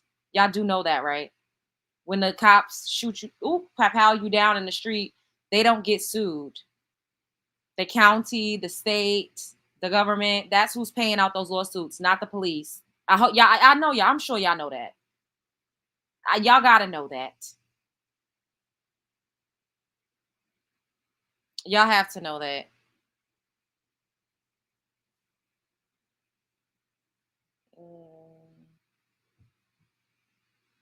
Let's see.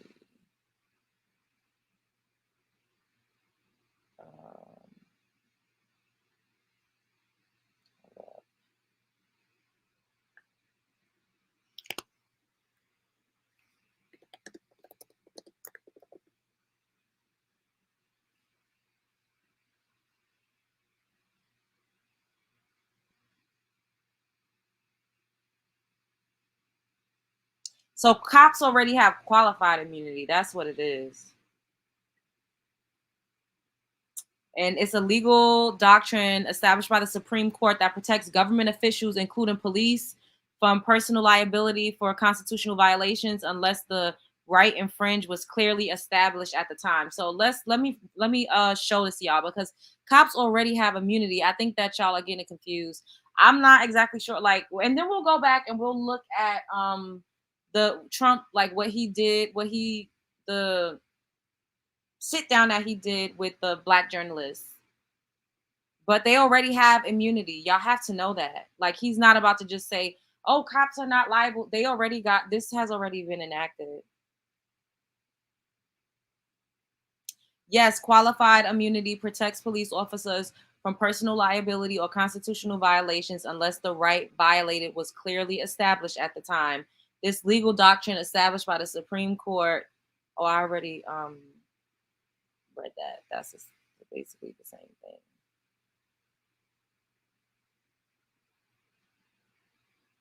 They don't have absolute immunity, but they have qualified immunity. And they had that since 1983. So y'all should have been arguing down Biden so that cops won't have qualified immunity anymore, or Obama when a lot of people was getting powed down in the street by the police. Y'all ain't going to none of these politicians to require them to do anything but pander to black people. Kamala, Biden, Trump, everybody needs to get it when it comes to the po having any type of immunity. Okay, because they already got it. They had it since 1983. The po had it since 1983. Now let's see what exactly is. They don't have complete. No, they don't. But they have qualified immunity, and I don't know, like, what type of immunity, like what he's talking about. I'm not sure, but I don't agree with that. I don't agree with that. Shouts out to you, Amanda, for becoming a member. This heifer got Meg twerking greens in the tub. Ebonics with Taraji saying she's not doing anything for just black people. That's a whole joke. She did say that. She did. She absolutely said that. Yes, this part, HW20, Project 2025 is already happening. I don't know why. This is what I'm saying. Like, oh, cops gonna get immunity. They've been had immunity since 1983. Oh, Project 2025. We are living through everything that y'all are claiming y'all are so afraid of happening is actively happening. But y'all not holding anybody accountable, any other president. And this is not me saying I'm a Trumper. I'm not saying I'm a Trumper. I just think that it should be equal all across the board. Y'all do know that Kamala is already in office, right? She's a part of this administration. So why haven't y'all required her and Biden to step up or to do any of these things that y'all are claiming? You can't type this in my chat, baby. You gotta put grapist with a G, like a grape. The man is a convicted criminal. Hey, vote for who you want to vote for. I'm not telling you who to vote for. I'm not telling you who to vote for. I'm not blind at all. Are you? Who are you talking to? Don't come over here getting smart with me. Do not come over here getting smart with me, because I don't know you and you don't know me. Keep it cute. I don't know who you talking to, but keep it cute in my chat. Keep it cute. And the people said that Joe was a PEDO. So how about that? Trump has 7 black male felons performing on stage at his rally in New York. Both are pandering, right?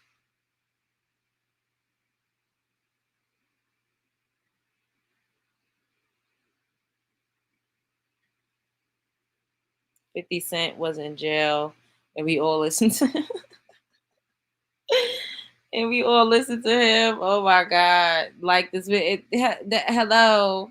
This is what I'm saying. Like, now let's see if we can find like a brief video on Project 2025 since y'all want to keep like bringing that up. Even though Trump has said, I ain't got nothing to do with Project 2025.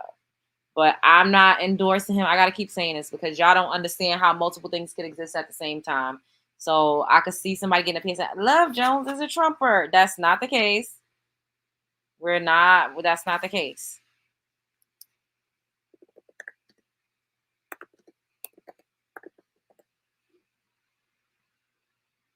Now let's see if we can find a video on Project 2025 that's not so long. Okay. All right, now let's see. This one is 7 minutes. Hold up.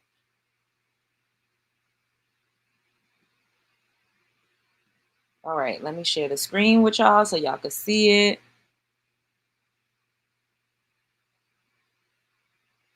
I respectfully disagree with LJ, but I respect your right to question and have a different opinion. Yeah, you can disagree. I'm not trying to sway anybody's opinion. I didn't even say anything absolute. So you disagree that Kamala Harris has continuously said that she was Asian American, and when she got became part of the Senate, and when she was a lawyer in California, she was the first Indian woman. How do you disagree with that? That's what she said. There's nothing to disagree with when a person said, if I come out and say I'm a melanin rich woman, and then 5 years from now I tell y'all I'm Dominican, y'all gonna pull up all of the videos of me saying I'm black, I'm melanin rich, I'm black, I'm melanin rich. There's nothing to disagree with there. Because now all of a sudden I'm Dominican. If I'm in the DR and I'm running from political office in Dominican Republic 10 years from now, and then all of a sudden I'm a Dominican woman. Just because I look like I could be a Dominican woman doesn't mean that I was not claiming a Black American melanin rich woman just 10 years prior. But she never claimed both, Enlightening. She never claimed both. She's not both. She never claimed both. Her father is a biracial Jamaican man.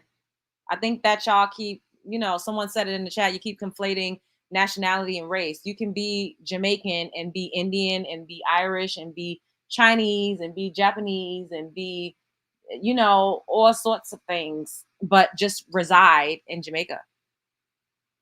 Okay, so let's look at this and see what, this is a quick video of Project 2025. Let's see what they're talking about. Have you heard about Project 2025? Hey, it's Dan Zimmerman and welcome back to Illustrate to Educate. In this video, we'll dive into everything you need to know about... Michelle, I'm not spewing Republican talking points. I don't identify as any of that shit.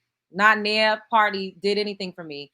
I am saying what she said. Go be mad at her for saying in 2016 and 2017 and 2018 and before that she was South Asian and that she was Indian. How could you get upset that I legit just played videos of her saying that, and I'll play it again after we watch this, because she said herself, I'm a woman of South Asian descent. I am an Indian woman.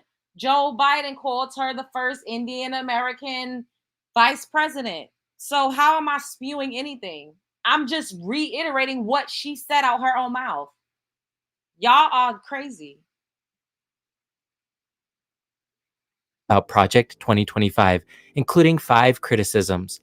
Remember, if you disagree with Project 2025 or its criticisms, please don't dislike the video. I think that this is very disingenuous, Kiki, for you to say that someone's attacking her, because I simply reiterated what she said. Like, y'all are very dangerous with your language. Attacking? I'm not attacking anyone. If this woman got up here and said she was South Asian until she was blue in the face, and I just repeated that she had been claiming that she was South Asian, how is that an attack? Y'all are so brainwashed.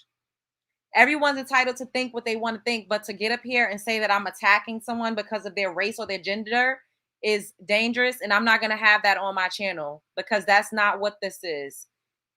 That is not what this is, and that is a lie. And y'all, I'm not here for it.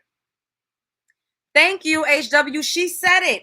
This is what I'm saying. They act like I just got up here and made that. You are not informed. Did you hear her say it herself? She said it herself. How is that me attacking her? Don't get up here and spew lies. Nobody is attacking her. She said it herself. I just played video of her saying, I'm a South Asian woman. I'm an Indian woman.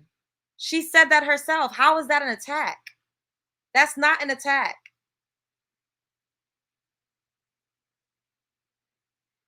Like, what are y'all talking about? You can believe what you want, but don't come over here saying, oh, you're not going to attack someone on their race. That's some bullshit now. That's some bullshit. Here you go. Look, if you don't like her, that's cool, but I absolutely refuse to attack this woman on race or gender. You did say that, Kiki. Stand on what you said, Kiki. You said that. You see how people lie and y'all flip and reverse what y'all said? It's right here in black and white, Kiki. You are entitled for your opinion, but to use the word attack, that's strong language, and I'm not going to tolerate that in my chat. I'm allowing people to have their own opinions, but this is not a free-for-all comment section where you're going to say anybody's attacking anybody. I'm not here for that. Not so is Paul. That's funny.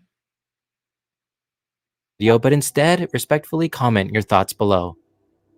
Project 2025, led by the Heritage Foundation, is a comprehensive initiative designed to prepare for a potential conservative administration starting in January 2025. It is structured around 4 main pillars: policy development, personnel recruitment, training, and strategic planning for the early days of the new administration. Here's a more detailed breakdown of each component. First, let's look at the policy agenda. The Conservative Promise is a detailed policy guide that provides specific recommendations for governing major federal agencies.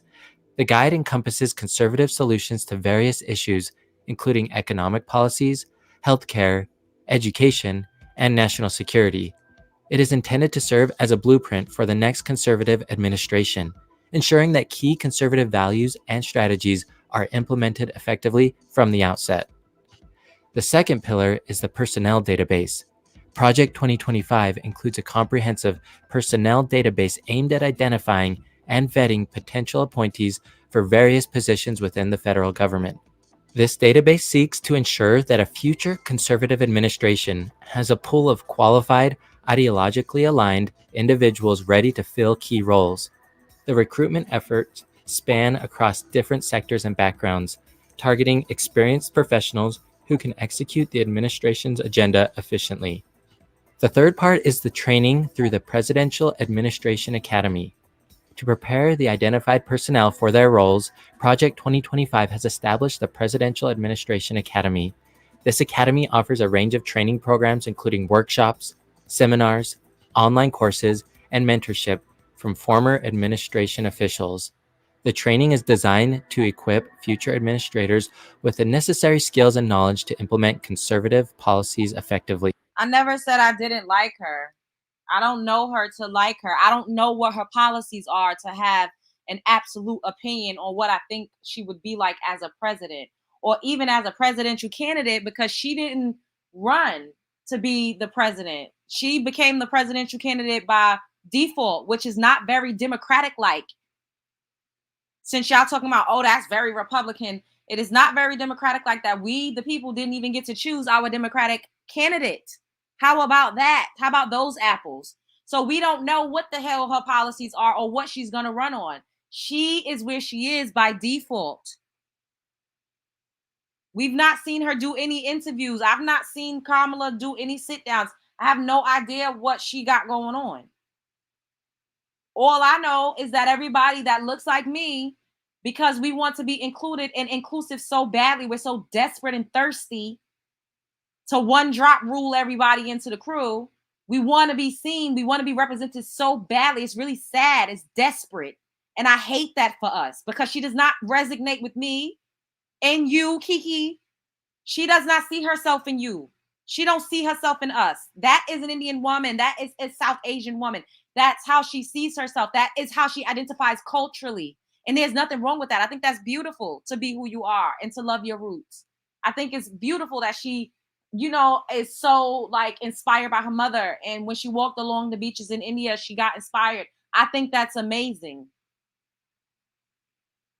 However, for us to be so dumb to just vote and raise millions and millions of dollars and put everything into a woman because she's claiming to be one of us when she has never ever claimed that before, it's very sad and it's kind of detrimental. And this is why we are continuously set back, is because we don't require any candidate to do anything but to pander and pump fake and scam us out. Then they get in office and then they don't do diddly squat, and we're still left in squalor. And instead of communing together and pouring money into our own communities and doing something for self, we heavily rely on these people that aren't us. They not like us. They don't identify as us. She said out her own mouth she's not going to do anything specifically for Black people. She said that with her whole chest. Now y'all gonna say I'm lying and this is a Republican talking point. I don't know what the fuck the Republicans are talking about. I don't give a good goddamn. But I know that I am looked at as a Black woman. So if she does get in office and then she does a shitty job, they're going to say, that's what happens when you put a Black woman in office. We need to sit this out. Y'all don't understand how this could backfire badly and make us look the fuck crazy. This could also increase violence against actual Black women. Y'all better think a little more broad, okay? Fourth is the 180-day playbook. The 180-day playbook is a strategic document outlining the immediate actions to be taken by the new administration within the first 180 days. This playbook is crafted to enable swift policy reversals and the implementation of conservative priorities, ensuring a smooth and impactful start. It includes specific actions for various departments and agencies, focusing on undoing the policies of the previous administration and setting the stage for long-term conservative governance. Now let's talk about the coalition and organizational structure. Project 2025 is supported by a coalition of over 100 conservative organizations, including think tanks, advocacy groups, and academic institutions. This broad coalition brings together diverse expertise and resources to support the project's goals. Notable participants include former officials from the Trump administration who contribute their experience and insights to the project. There are specific policy focus areas in Project 2025. This person is it just me, or are they not really like saying anything? I just feel like it's just talking in fucking circles. We trying to figure out what exactly is it. Let's see what they got to say here. Transform your newsletter into a... Or maybe we should listen to this beautiful melanin rich woman explain it. Let's see what she got to say.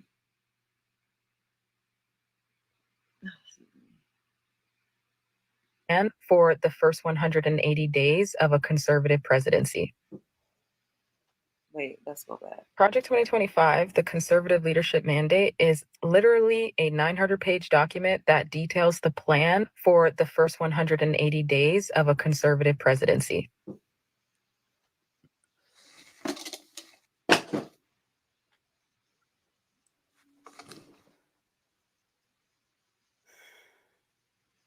Well, actually, Project 2025 is way more than just a document. It's an extremely organized, built-out strategy based on 4 pillars. Pillar number 1 is this. This book is called A Policy Agenda. Mandate for Leadership, the Conservative Promise. Think of this as the policy Bible.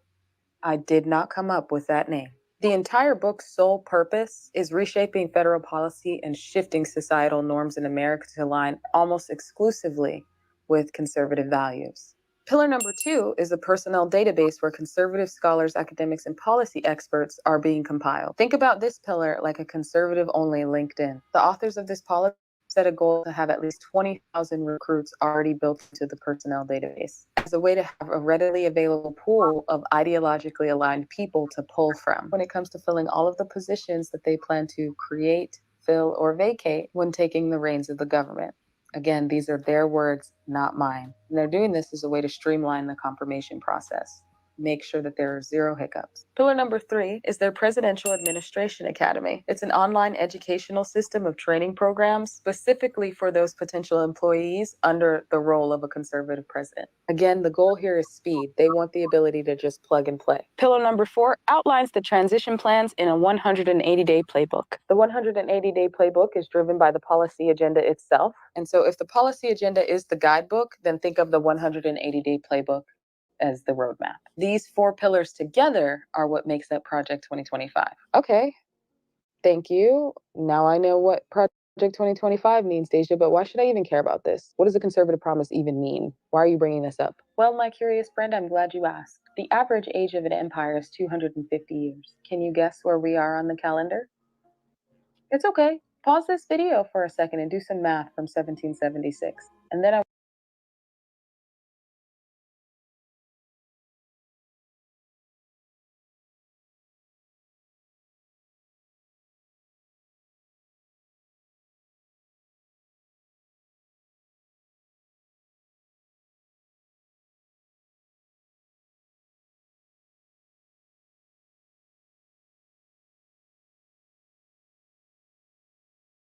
I want you to do with that information what you will. I've been reading this book for the past 3 months, and it's made me realize something interesting, and it's that there are 3 major factions in this space: conservatives, Republicans, and the Christian right. That's what we need to watch for. I know I'm telling them.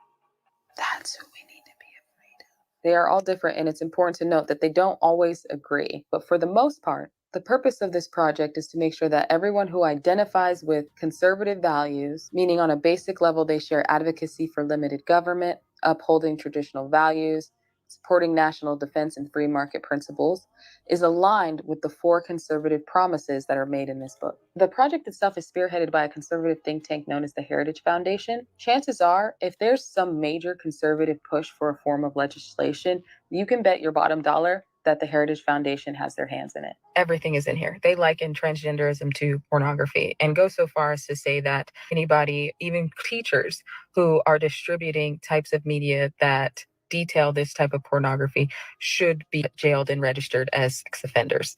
Teachers. While the plan definitely criticizes the normalization of transgenderism, it's important to understand that this is a part of a larger, broader agenda to control cultural and educational narratives. The authors see it as restoring the family as the centerpiece of American life and protecting our children. The way that they plan on doing that is to remove content that is deemed inappropriate by a reasonable person from schools and libraries and only allow materials that reflect conservative values. There's a new bill in West Virginia that says librarians can be charged if it's found that they shelve educational content or books that they've deemed inappropriate. And there's some people who think that this bill will keep kids safe, but there are others that are worried librarians, teachers, education providers run the risk of being charged or getting blamed unfairly just for having a wide array of books available, which could include useful educational content.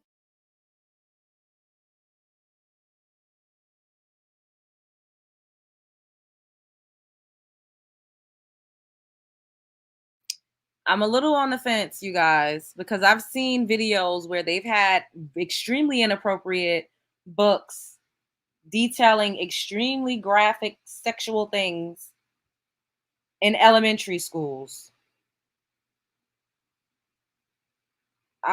Look into this yourselves. I don't want to get into this. But wait, let's see.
that the Black community has is, Senator Harris, if you are elected president, what would be your agenda for the Black community? Right. We know that Right. Black Americans are arrested at higher rates for That's marijuana. right. We're denied mortgages when we loans exactly for right. mortgages. There's a That's wealth right. disparity. So how do you That's help the right. Black community from That's the White right. House? That's right. Well, the first step is to understand that the needs of Black folks are the needs of everyone, and the needs of everyone are the needs of Black folks. It is also equally important to understand that this is a country that had over 200 years of slavery, had Jim Crow, had legalized segregation and discrimination, and now de facto segregation and discrimination. And so while our needs are like everyone else's in terms of we want our babies to be born healthy and live a happy and productive life, we care about issues of climate change, we care about issues of national security. We also know that when you look at disparities around wealth, around home ownership, around education, around who is stopped, arrested, and incarcerated in this country, there are huge disparities based on race, and that has to be dealt with. So part of my proposal in terms of the agenda, specifically for Black folks, is about what we need to do, for example, around maternal mortality. I have actually sponsored a bill and intend, as President of the United States, to make sure it is passed around recognizing that Black women are 3 to 4 times more likely to die in childbirth. And when you study the issue, you know that it is not about the education level of somebody. It is not about their socioeconomic level. It is literally about their race. Remember what happened to Serena.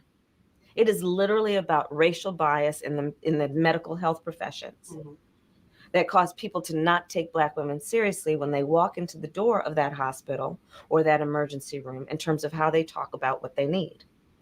The agenda includes HBCUs, for example. I am a proud graduate of Howard University. I know that our HBCUs have raised and helped raise generations of leaders in this country, and do it in a very special way that is about nurturing and about creating high standards and challenging young people to be their best, not giving them any excuse, but giving them all kinds of support. So we need to do more. Yeah, I'm right now working on, and actually got it out of the Senate, and the House passed it around giving more money to HBCUs around their historic landmarks. But there's more to be done around creating incentives for more young people to go into the STEM professions through HBCUs. There is what we need to do around the point that you were raising about the economic disparities. I have a proposal that will be my first order of business when elected president, that is about lifting up middle-class working families. And what I'm proposing specifically is that families that are making $100,000 or less would get a tax credit that they would receive it up to $500 a month. This proposal, economists across the board have said, would be the most significant middle-class tax cut for American families and generations, and it would lift up 60% of Black families out of poverty. So it does touch Black families. Oh, even absolutely. though we're Directly. talking about the middle Directly. Because when you look at the proportionality of where Black families are, you see it in terms of housing and home ownership, where white families is something, I'm going to get this generally right, but something around 70% of white families own their homes versus somewhere around 40% for Black families. Yeah. So you don't have to look very hard to see that disparities exist. And you also don't have to look very hard to see this. That when we're talking about families, regardless of their color, they have an equal desire to work hard, to love their children, and allow them to have a pathway and an equal pathway to success. Black mothers, white mothers of whatever race, wake up in the middle of the night worrying about their children and their health and their well-being.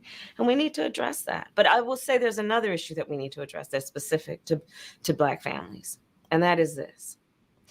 We cannot have a society where a father or a mother, by the time their son turns about 12 years old, has to sit down and have the talk with him about how he will be stopped or chased or arrested or even killed because of the color of his skin.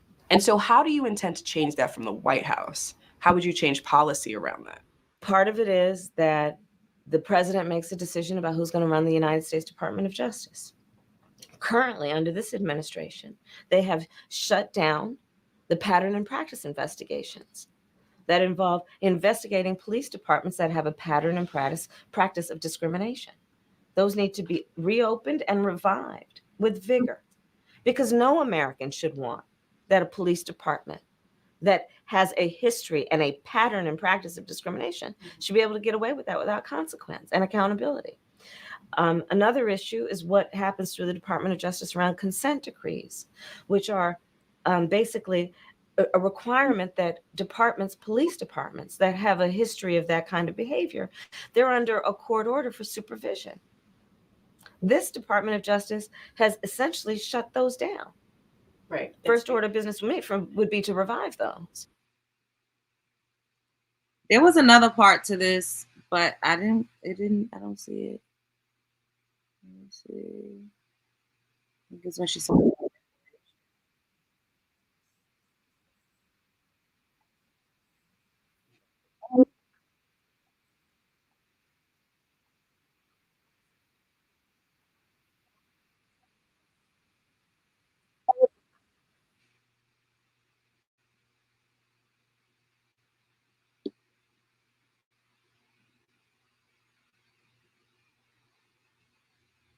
reparations for Black people.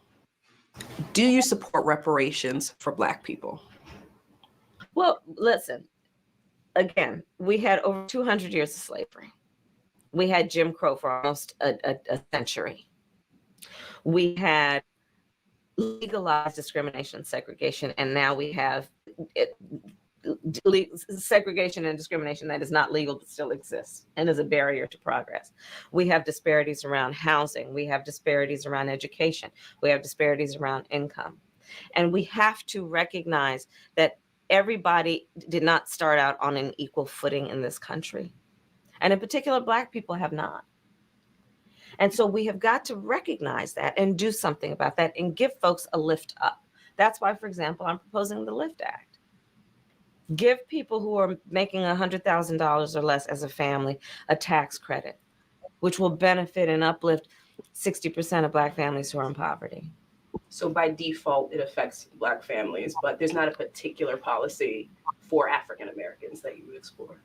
But no, if you look at the reality of who will benefit from certain policy, when you take into account that they're not starting at the same place and they're not starting on equal footing, it will directly benefit Black children, Black families, Black homeowners, because the disparities are so significant. So if we focus on the specific issues that have resulted in the greatest disparities, and we understand that's part of why we're doing it. Listen, the reality also is this: any policy that will benefit Black people will benefit all of society. Let's be clear about that. Let's really be clear about that. So I'm not going to sit here and say I'm going to do something that's only going to benefit Black people. No, because whatever benefits that Black family will benefit that community and society as a whole and the country. Right? See, y'all heard her say she's not going to do something that's just only going to benefit Black people. No, she's not. All of the other things that she was saying sounded good, but ultimately it's always, and this goes back to my point of us dying and fucking begging to be so inclusive. We don't ever get to have anything solely for us. Even during the civil rights movements, there was so many other things that was put into those policies that benefited everybody, that benefited the immigrants that's able to come over here, not just Black American people. Why don't we ever have anything that's just specifically for us?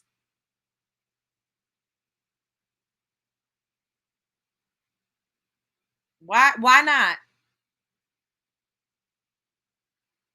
Why not? Maybe I should play the beginning of Dane's video again, because it seems like a lot of y'all didn't see it. So let's play the beginning again, and then I'm going to get out of here. I'm not here to sway anybody's opinion. Somebody said I need to get a grip. Bitch, you need to get a grip. This is my channel.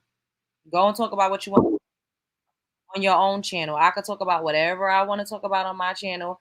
I never said I didn't like Kamala. I didn't say anything disparaging about her. I just said that this woman never identified as a Black woman until recently. That's it. I don't understand. And she just doesn't have any plan on doing anything specifically for the Black community. And y'all want to get mad about that. So I don't care. Go argue with your father.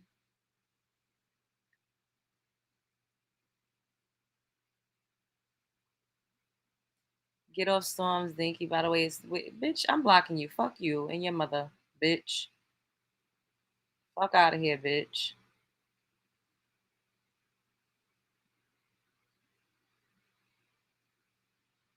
Once again, shouts out to Dane Calloway. We're going to play some of this again, and then I'm getting up out of here.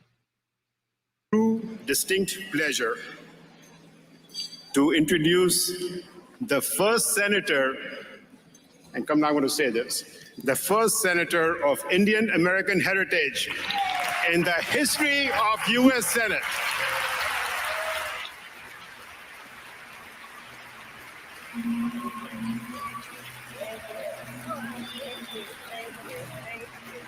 So it's been Did you hear him say biracial? Did you hear him say Indian and Black?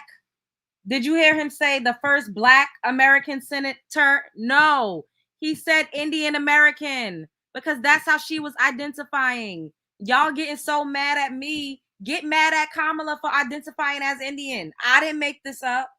She identified as what she actually is before she became the vice president. This is how people identified her.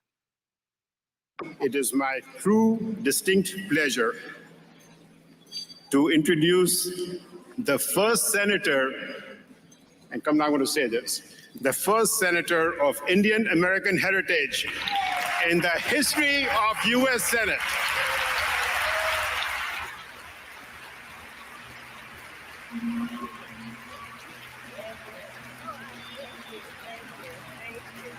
So it's been a really long week. And I'm really glad to be here.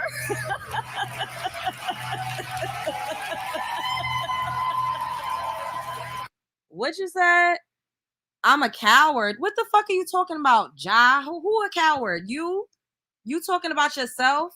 What the fuck makes me a coward? Because I said Kamala is not Black? Y'all are fucking stupid and lame, bitch. And I'm blocking you. Get the fuck out of my comment section, ho. I don't know who the fuck these people think they talking to. Nobody gives a fuck. Fuck you and your opinion, bitch. Fuck out of here. Being an AKA, you can go to a HBCU and not be a Black person. Y'all cannot be this dense. Y'all can't be this dense. Y'all cannot be this dense because she wore door knocker earrings. Rachel Dolezal worked for the NAACP. She had a tan, and she also had box braids, and she also wore her hair in a kinky curly twist. Does that mean that she was a Black woman?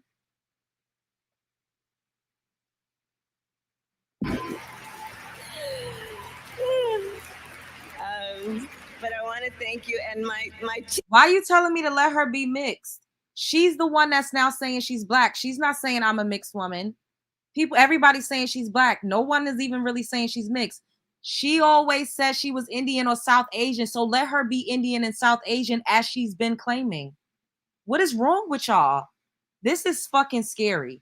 That this woman is saying is out of her own mouth. She's being introduced as Indian by her own people, yet y'all are refusing to believe what you're seeing with your own two eyes. That is scary and it's fucking creepy and bizarre.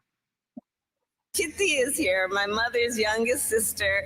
Chinni Mahalakshmi Subhash is here, and I want to thank her. She flew in from Toronto to be with us this evening.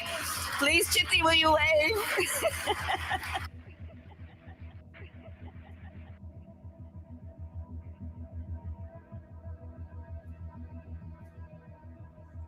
I have been the best president for the Black population since Abraham Lincoln. That's my answer. Better than President Johnson, who signed the voting rights. Do you believe that Vice President Kamala Harris is only on the ticket because she is a Black woman? Well, I can say no. I think it's maybe a little bit different. So I've known her a long time indirectly, not directly very much. And she was always of Indian heritage, and she was only promoting Indian heritage. I didn't know she was black until a number of years ago when she happened to turn black, and now she wants to be known as black. So I don't know, is she Indian or is she black? She has always But you know identified what? as a black I woman. She went to a respect historically either black one. college. I respect either one, but she obviously doesn't, because she was Indian all the way, and then all of a sudden she made a turn and she became a black person. Just to be clear.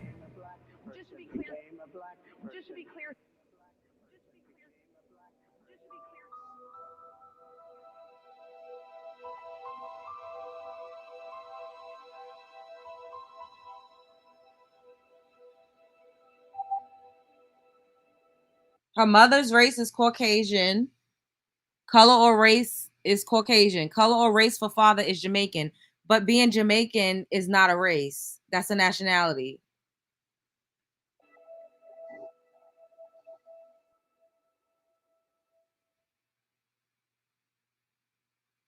Do you know what's really fun? Making a website on Wix. Hey, we're Harrod.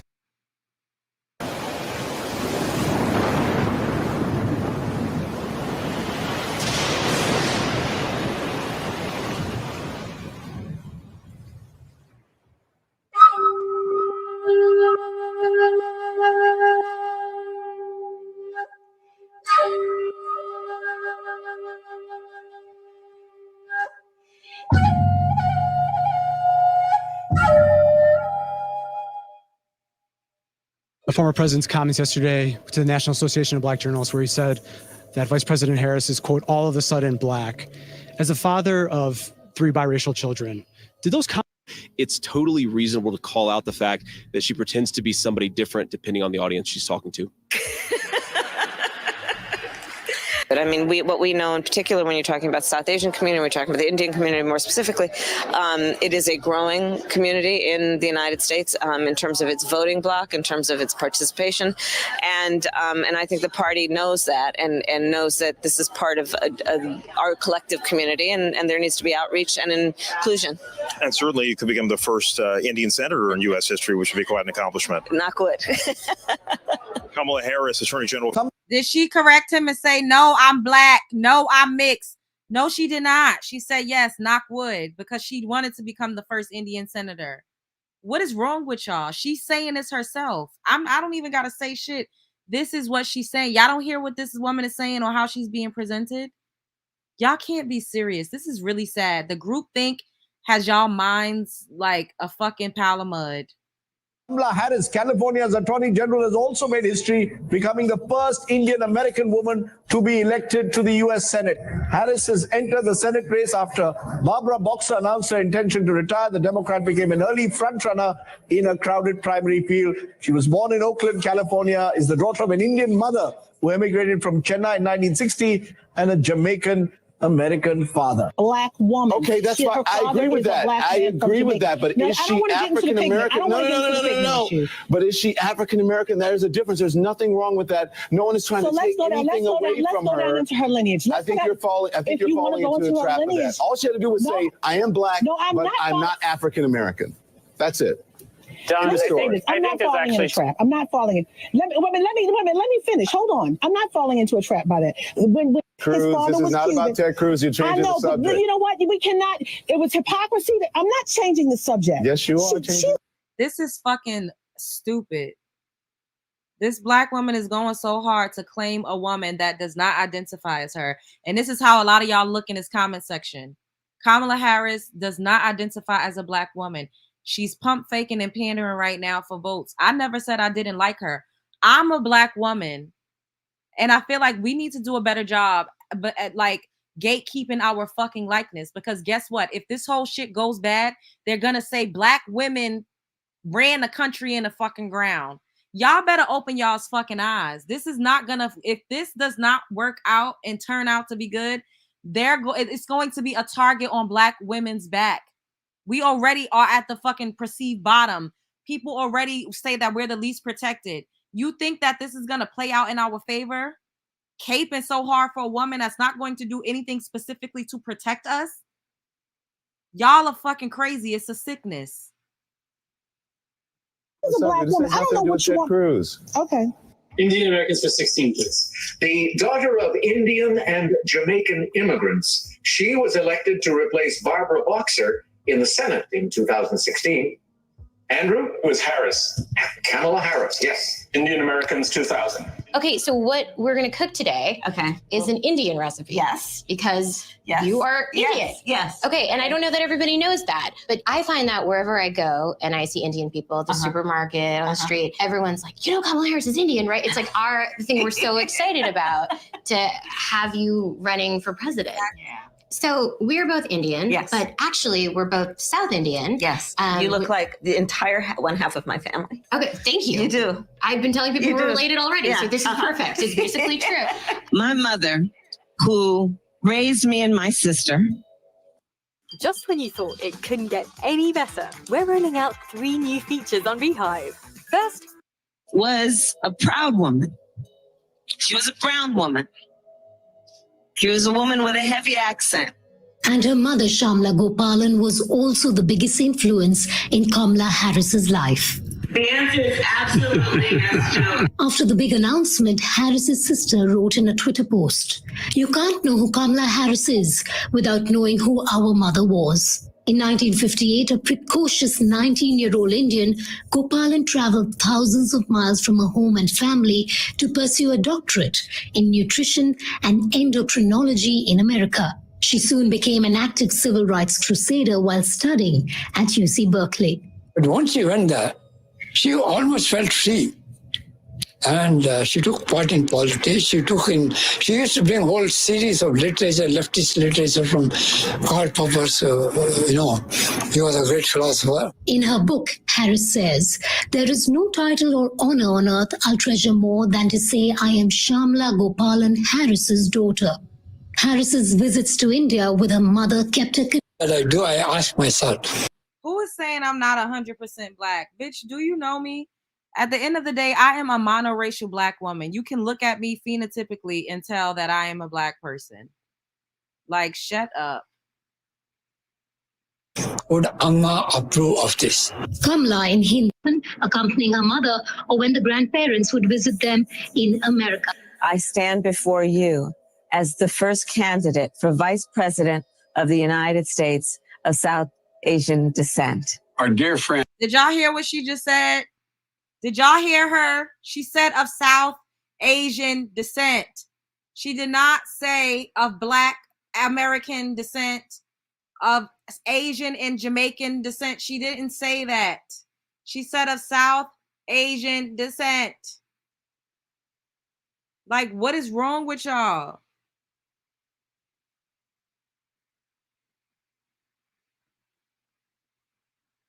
And will be the first Indian American vice president in the history of the United States of America, Kamala Harris. As many of you know, generations of my family come from India. My mother was born and raised in India, and I have family members who live in India today. Asian Americans are the fastest growing population here in North Carolina, and among that, Indian Americans are driving a lot of that growth right here in the Triangle, drawn to the tech, science, and medical fields.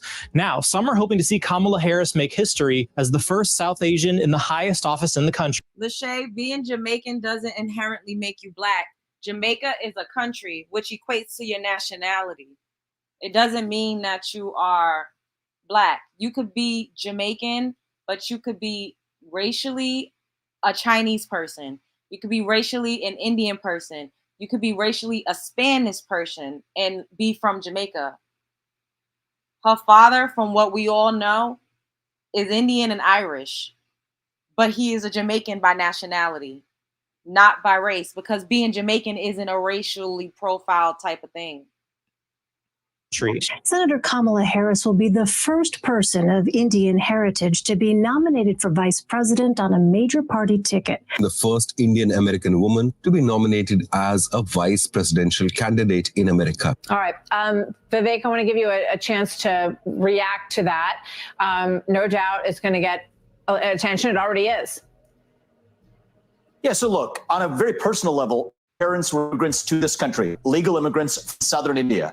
Very same part of India that her mother also immigrated from. I think it's a hard fact, Martha, it's just a fact, whether you like it or not, that many Indian Americans in the United States are indeed somewhat offended by the way Kamala has suddenly cast aside the Indian American side of her identity. She leaned into it when she ran for office in California, big Asian American and Indian American population. So she wore that when it was convenient. She's wearing a different identity now when it's politically convenient on a national stage. Personally, I don't think we should be relying on these ethnic identities at all. We're actually American. And the problem is when you're Kamala Harris and you actually do lean into your identity politics, then you open the door to that type of criticism. But if you ask me, that shouldn't be how this election is decided one way or another. It should be decided on our own identity as Americans and what our vision is for the future of the country. And the number one thing missing in Kamala Harris's candidacy is that she lacks that vision for the country. That's what we got to focus on. I agree. And I just only play that again because everybody keeps saying that I'm attacking her or I'm lying and I'm making up stuff. If she herself, this is what I don't understand with y'all. If she herself said, I am South Asian, if she herself said, I am Indian, why are y'all trying to force this lady to identify as Black or as mixed? She never herself identified as mixed. She never herself identified as Black.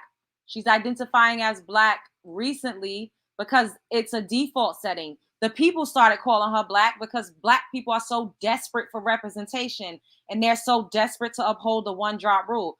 Kamala ain't never come out and start saying I'm Black. She was on a Breakfast Club and Charlamagne forced her to say she was a Black woman. We all saw that interview. She's doing it because it's the politically correct thing to do. She knows that it's going to get her ahead. But that's not how she identifies deep down inside. And I wish that y'all would stop with the groupthink. It's so corny and played the fuck out. I'm not sitting up here saying I don't like her. I don't know what her policies are to say whether or not I stand for Kamala Harris. I don't know what she's running on. I have absolutely no idea. Yeti children have also accused Joe Biden of molestation. So how about that? How about that? Stop saying this in my chat. I'm blocking you because you're getting on my fucking nerves. Like, all right. Nobody is saying who to vote for. I don't give a fuck who y'all vote for. You can vote for your grandmother if you want to. I don't care. I am a Black woman. I am categorized as a Black woman. I don't think that it is wise, nor is it necessarily safe for us to be caping for a woman that does not identify as us, that's not going to do anything for us. But if everything hits the fucking fan, it's going to reflect terribly, dangerously, and badly on us. And y'all need to really understand what the fuck I'm talking about. Seriously. I'm not a supporter of Trump. I'm not a supporter of Kamala. I don't know any of their policies. I do know that there's certain things that I don't agree with. I feel like children should be off limits. I don't agree that people with penises should be in women's spaces. I just don't. And y'all can get mad about that, but there is certain people that are 100% in agreement and for that. I'm not for that. I'm uncomfortable with a man's dick that could get hard to be in the ladies' locker room with me while I'm changing my clothes, because that opens the door for a lot of different things to happen. I'm not okay with people from Venezuela coming over here and getting thousands of dollars in food stamps. I'm not okay with that. I'm just not. I'm also not okay with people telling women what to do with their bodies and their reproductive organs. I'm not okay with that. There's lots of things that I don't agree with. I need to see what people's policies are. But for y'all to be going so hard saying she Black, that's a fucking scam. It's a scam. It is a scam. I'm sorry. It's just, I'm not. No. Because being a Black woman is not for the weak. It's not easy. It's not a walk in the park. I don't get to just say, oh, I'm South Asian one day when it's convenient, when I'm trying to garner the votes of the South Asian community. And then the next day I'm Black. And then I got the Black people raising millions of dollars for me. And I don't plan to do anything specifically for that community. I think that's kind of fucked up. And I wish that y'all would love yourselves a little more as Black women specifically. And this is a testament to how powerful we are and how strong we are. But instead of continuously giving your power away to people that don't identify as you, that don't relate to you, that's not doing anything for your likeness or your well-being, it's fucking insanity. Doing the same thing over and over and over again, expecting different results is insane in the membrane. It's insane. Open your eyes. Like I said, I don't necessarily talk about politics over here. The last few elections, I was not doing this channel. I didn't have this show to talk about anything. Trump has already been dragged through the fucking ringer. We already know what he's about. He's an open book. That's one thing you have to respect. With Kamala, I think she's a chameleon and she's going to do whatever she needs to do to get where she's trying to go. And I'm not necessarily mad, but I don't want my likeness to be affected in the long run because of this. Y'all need to see the bigger picture. Open your eyes. Open your fucking eyes. Could you imagine how Black women are going to be treated if shit is not panning out right? We already don't get grace, y'all. We already get the blanket statement that all Black women are single mothers, are welfare queens, and all of us are not like that. But we don't get the grace of being individuals. We are all grouped together. Y'all, please open your fucking mind. We are all grouped together. I don't get to be a singular Black woman. It's going to be Black women this, and that's why Black women can't lead, and Black women can't do this, and Black women are weak, and Black women this, and Black women are masculine. Y'all, we have a lot to do in our community as far as our image goes, and as far as how we are taken in the world. We don't have time for this. We need to be really standing up for ourselves, putting on for ourselves, lobbying together for ourselves, creating coalitions and unions for ourselves, raising money for ourselves. We don't need to be relying on anybody in no government, no fucking where, period. Y'all going so hard for these people that don't give a fuck about you at the end of the day. Not their party done did shit for our community. Nothing, period. Diddly fucking squat. They parading around talking about they got hot sauce in their bag. They sitting up there quoting Quavo lyrics, make the stallion twerk the fuck out. The other one got Hulk Hogan smashing beer cans on his head. He coming out the mini men by 50 Cent. What the fuck type of ghetto toxic circus is this? And y'all getting up here trying to cuss me, telling me I'm attacking people and I'm spewing rhetoric. Bitch, I don't give a fuck about not near nothing. I give a fuck about my likeness as a melanin rich woman, as a quote unquote Black woman in America. That's what I give a fuck about. And y'all should give a fuck about yourselves too, because these people do not give a fuck about y'all. These people are not you. They are not you. Wake the fuck up. They ain't you, sis. They don't look in the mirror and see you reflected back to them. That's not what they see.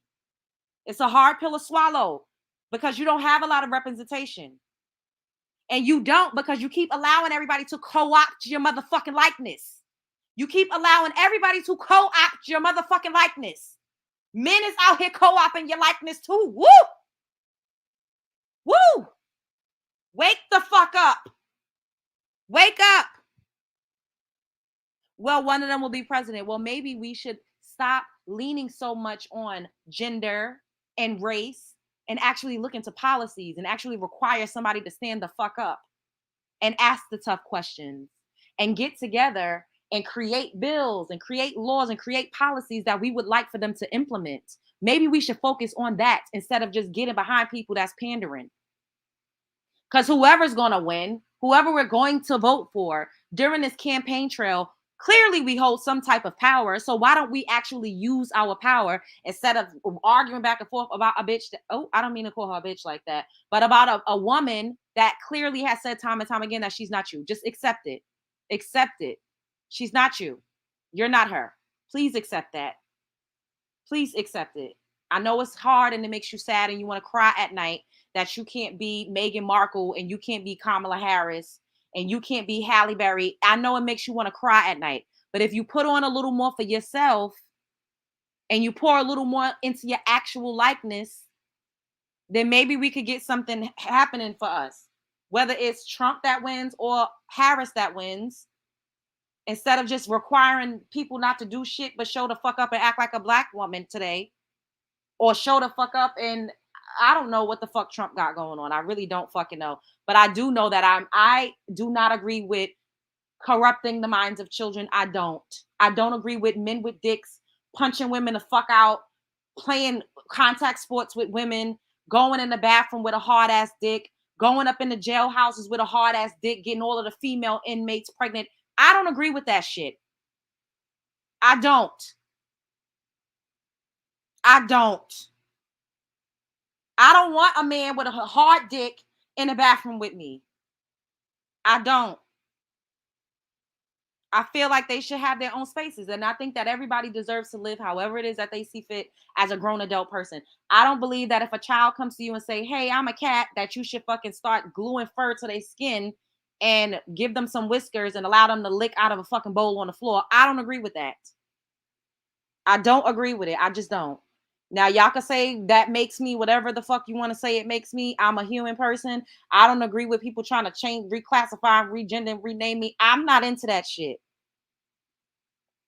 Like I said, I'm not into immigrants coming here and having rights and you qualifying for loans and being able to buy up a fucking block when we can't get a fucking loan because of what our social security look like and because of what our last name is. I don't agree with that. I don't.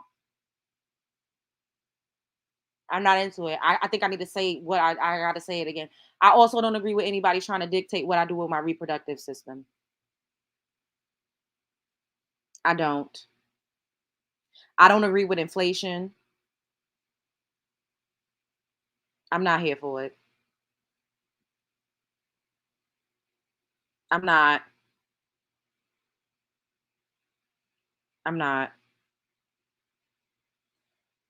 Focus on the positive and stop fear mongering or shut the fuck up. Bitch, fuck you and suck a dick, hoe. I don't know who you think you're talking to, but you will not come up in here and tell me what shut the fuck up. Bitch, fuck you.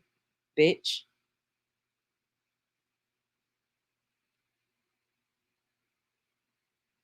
And people could feel however they want.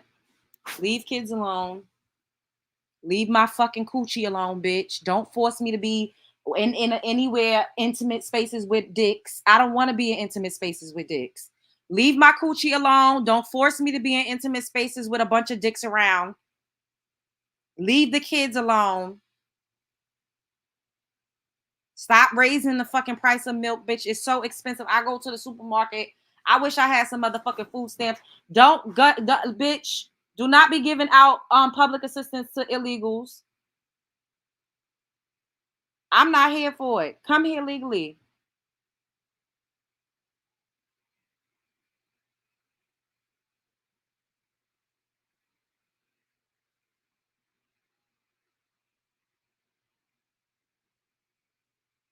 Like, I really just think that we need to stop focusing so much on these people that are not us, that really don't give a fuck about us, that does not have our best interest. And we're able to raise millions and millions of dollars in overnight for a woman that is South Asian and says she's not specifically doing anything for Black people.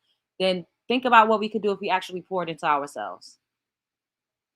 This is not a Kamala hate train. This is not that. I don't even know what her policies are to say what I'm for or what I'm against. I don't know. I have no idea. I just told y'all straight the fuck up what I'm not fucking with and what I do fuck with.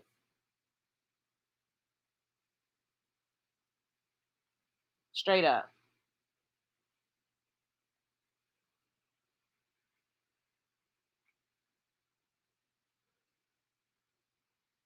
We looked at her website. There was no policies on it. It was just a biography. And then there was her running mate's biography. And then it was just a bunch of donate buttons. That's it. She has nothing on here. That's what I'm saying. I don't know. But I do know that I'm a Black woman in America and she's not a representation of me. She's just not. We're both women. We have that in common, but culturally we don't relate. She doesn't identify. She cannot relate.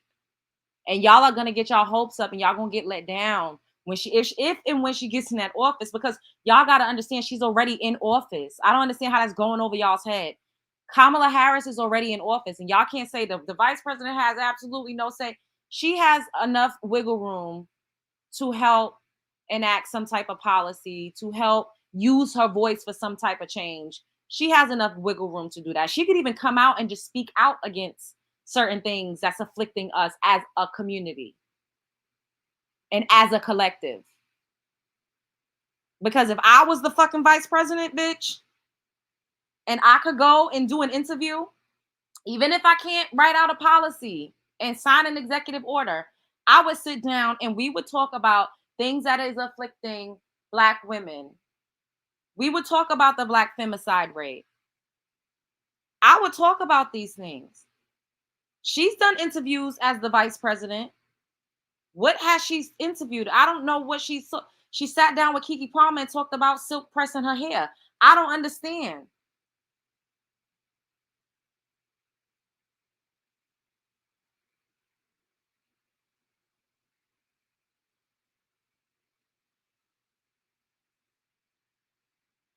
Yeah, see, I'm not for that, Stars Above. That's why I'm going to do my research on that. I am.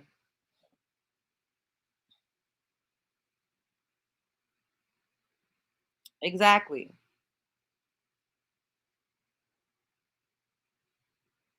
What did you get out of the interview you played? That Kamala Harris is not one of me. Maria, are you a Black woman? Marie, are you a Black woman? Are you a Black woman, Marie?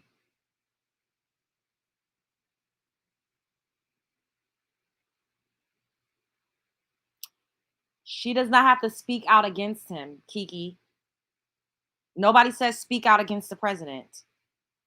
What I said was when she's doing interviews, she could talk about something of substance. If you are a Black woman, why not talk about some Black women's issues as the vice president? You don't have to speak out against the president. It's talking about Black femicide rates, speaking against the president of the United States of America. You're a Black woman, so you just are okay with someone co-opting your livelihood and are you an American? Are you an American? I'm not okay with somebody co-opting my likeness. I'm tired of it. And we've spoken about this before. And this is not just because of Kamala. I've spoken about this before. I don't consider people that have a white mother or Caucasian mother. You're not a Black woman to me. You're a biracial woman. You culturally are not the same as me. Your experience in the world is vastly different being raised with a clear woman versus being raised with a Black woman. And biracials talk about this all the time too, since y'all want to continuously say she's biracial. Culturally, you are typically what your mother is.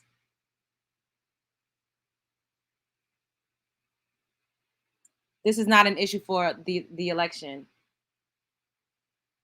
What are the issues for the election then? Because the only fucking thing that we hear is that she's a Black woman and we need to vote for a Black woman. That's the only thing we hear.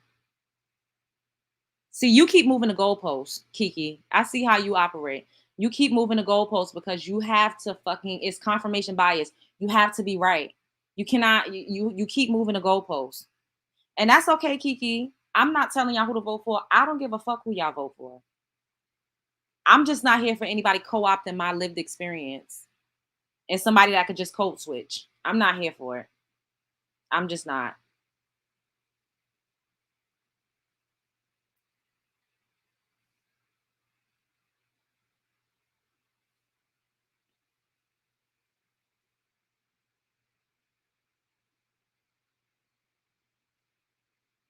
We need to focus on our local officials and we need to focus on what we could actually do for ourselves and amongst ourselves.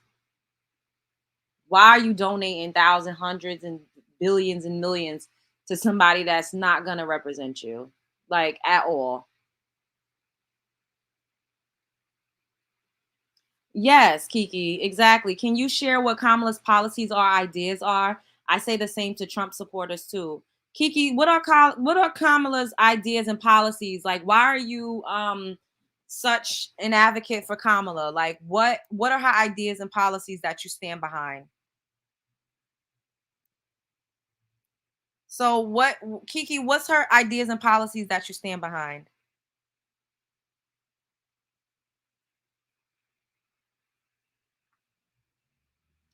Yeah, I don't think Keke be remembering everything that she's saying. Shouts out to the super chats. Thank you, Jesse. Thank you, Native Sunshine. Thank you, Self Helper. Thank you, Black Coffee. Thank you, Wally. I appreciate you guys.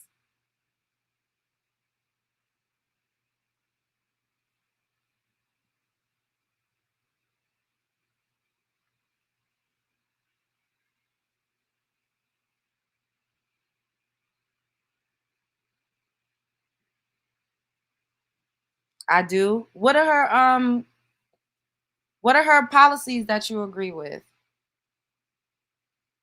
What are her policies? Trump plans to deport the illegals, close your borders, lower taxes, get rid of taxes on tips, and end all 4 wars that are starting to know. Ooh, I stand behind Trump's policies to keep U.S. in the U.S. and not send it abroad to the Ukraine. Hand it out to immigrants. I know the Dems so happy Biden sat down. Kiki, what are the policies and ideas of Kamala that you stand behind? What do you stand behind? Why do you stand behind her? Is it just like outside of mentioning, oh, well, I don't want to vote for Trump. Outside of mentioning Trump, why is it that you stand for Kamala? Or for anybody in here that's really standing for Kamala, tell us why. I like what she's going to do for the middle and lower class households. The bill for immigration bill has already been passed in Congress. Oh, you talking about from the interview I played from 2020? She ain't, I don't know. I don't know. I don't know if that's something that she's going to do this time around. Trump is America first. Currently, we are Americans last. Local elections are just as, if not more important. They affect our people directly. That's true. I agree.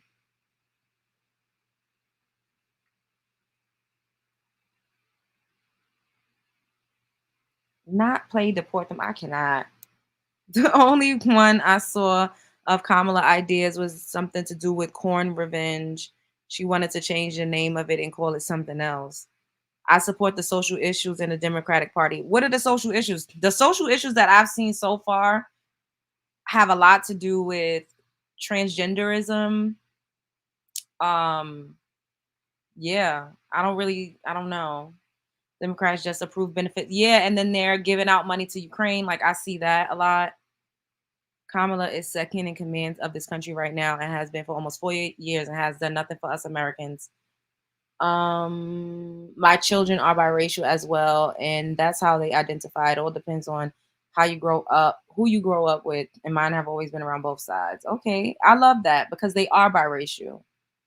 Trump is going to lower taxes for higher income earners, which I support since it affects me. I work hard you see how the Trump supporters know exactly what he's running on and why they're voting for him. For Kamala, y'all ain't really saying shit.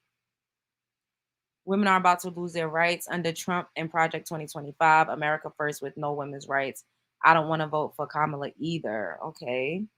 Do we even know where that money went? Public education. What do you mean public education? So you support transgender surgeries in children.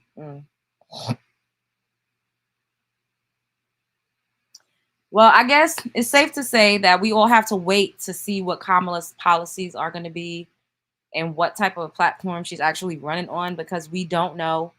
So for everybody to be going so hard and you have absolutely no idea what this person is planning to bring to the table is crazy to me.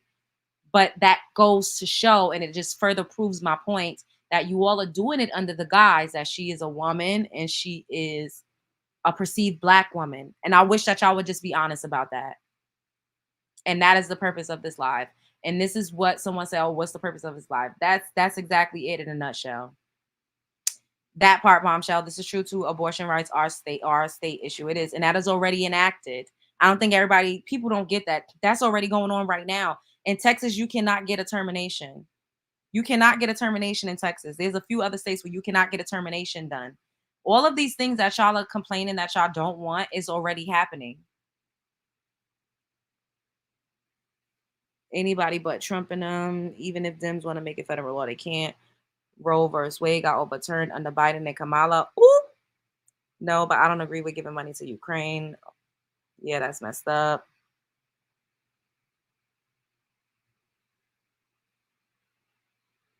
I'm very diverse in my leaning. I am a moderate. I'm pro-life, but this Roe decision has been disastrous.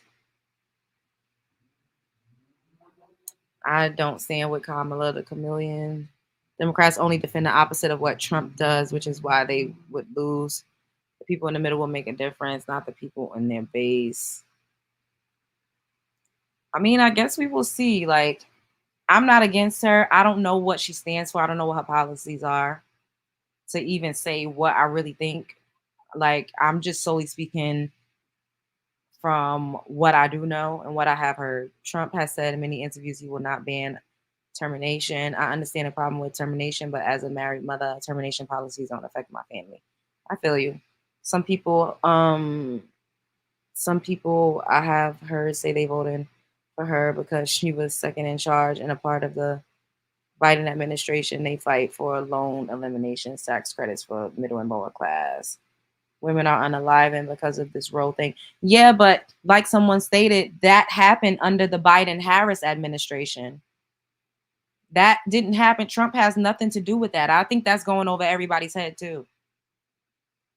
That whole thing happened but during the Biden-Harris administration. So what do you have to say about that? But liberals want to allow for a child to be unalive after it's actually born. Ooh. People need to hold their state's representatives accountable. I agree. I'd say for everyone just to be vigilant of their spaces because either way it's going to be some ish. How are you going to allow for, oh, that's crazy. I don't think that going up to that far. Where do they allow that at? I've never heard of them allowing terminations at 9 months. That's fucking crazy. That's crazy. 9 months? I never heard of that. What the fuck? That's wild. I even honestly think going up to 6 months is wild. Like for me, I feel like the most should be maybe 10 weeks. Maybe 12, but you should not be going into a second trimester doing that. I don't agree with that either. 6 months. That's what I've heard of that, Jesse. And I think that that's fucking insane because a baby could legit be born at 6 months and just be a preemie and probably be in a NICU for a little while. So I do think that there should be, some guidelines and some stipulations, but I do feel like I'm still pro-choice. However, to a certain extent, like 6 months is fucking, no, that's too, I'm sorry. That overturn was set in place with Trump. Trump inherited Obama's policy, and we now inherit Trump's policy. It takes years for things to affect. It's hard to happen to me. Okay, here goes the extremists always riding the termination wave. I guess y'all are going to take care of those unwanted children. Ooh. I didn't agree. All I said was Democrats just approve Ukraine funding. Damn, we've been up here for a long time talking about this.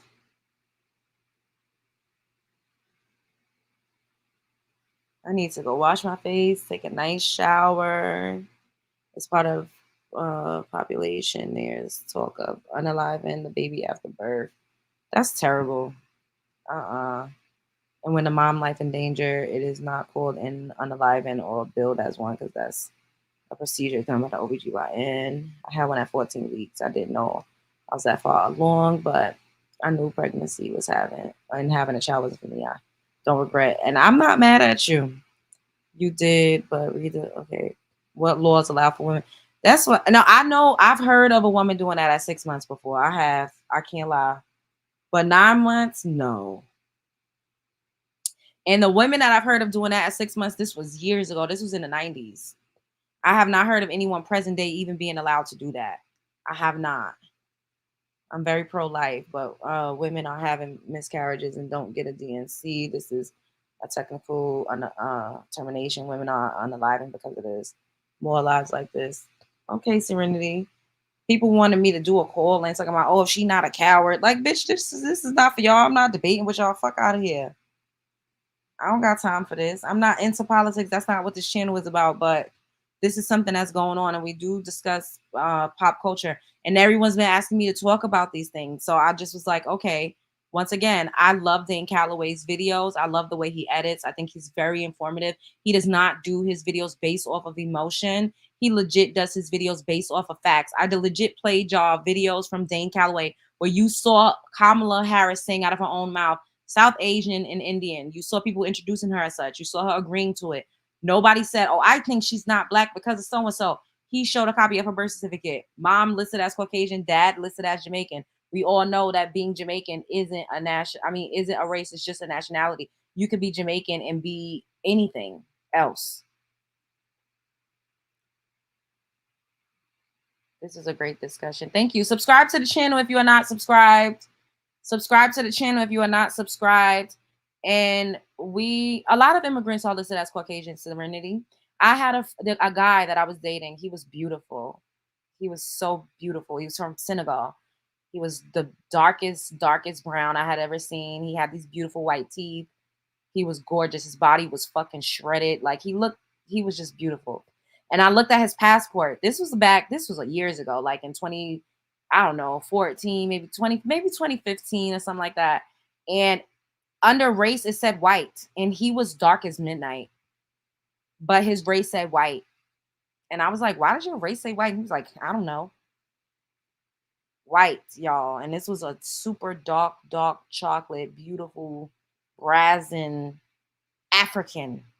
Not even a immigrant from fucking Costa Rica. No, Venezuela. No, he was an African man. Hey guys, annoying. So what's up, boo? A 10-year-old in Ohio was pregnant through grape, and the state reps wanted her to keep it. Yeah, nah. See, I'm not with that. Nope, Amy, I'm not for that. I'm not for that shit at all. Nope. Yes, make sure y'all subscribe if y'all are not already. Egyptians are classified as white in America. Hello. So when they keep saying we're the minority, you gotta wonder, well, who is representing the white class? Who's representing the Caucasians? It's not only Eurocentric looking people. And this is what they don't tell you. It is all smoke and mirrors. It is all smoke and mirrors. And if everybody could just stop for just 1 second with the groupthink, just a little bit, just stop with the groupthink just for a smidge and open up your fucking eyes and really see the game that's being played here. If all of us common folk, clear skin, yellow skin, brown skin, purple skin, if we all got together, we could really make some shit shake, because the people actually have the power, but we continuously give our power away. And this is why 1% of the world is running shit, and we all out here like a bunch of fucking sheeps participating in groupthink. Is because everybody wants to stay in the box. Folks are too scared to shift outside of the box because they don't want to be out. They don't want to seem like, they are up.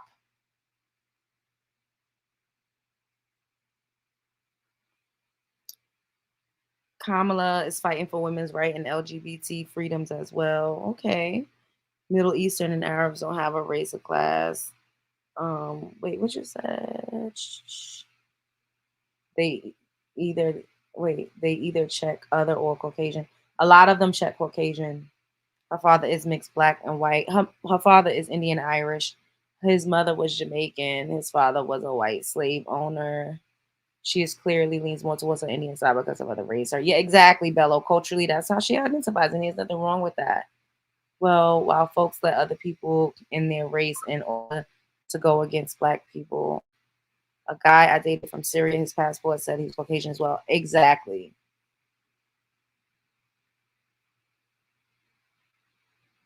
That part.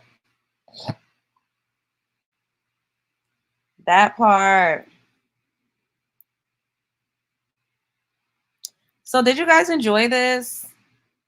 Because we've never done a live like this before, and I really was a little afraid to do it. I was, and hopefully this doesn't make people feel like I'm swayed one way or the other, because honestly, I'm really not. Like, this is not a declaration of me taking a stance with a political party. It's really not. Like, that's not what this is at all. I'm an independent thinker. Like, I'm an individual. Like, I'm just a different person. I work with 2 women who were Salvadorian. Their driver's license said Caucasian. That part. LJ, you are just speaking facts. Thank you, Tatiana. Welcome to the chat. right? It's not about taking a stance for a certain party. They all ain't no good. Hello. So maybe we'll do another live like this, and I will allow people to call in. But I don't want to. I'm not arguing with people. This is what are we gonna do? So when I do a call-in show like this, I'm not going to state my opinions. I'm not going to go back and forth with people. I'm just going to allow people to have 3 minutes to talk. And I might let up 2 people at a time. So somebody that's a Republican, somebody that's a Democrat, and y'all could talk it out amongst each other. I'm not going to involve myself. I'm not even going to talk about who I think is black or what I think. I ain't going to say shit because I don't want the smoke. I don't. No, this is not a call-in. But I'm going to do a call-in on it. You said, oh, Lord. I'm going to. Maybe we'll do that tomorrow because people want to talk about this. I'm going to let people duke it out. I'm not going to talk about it, though.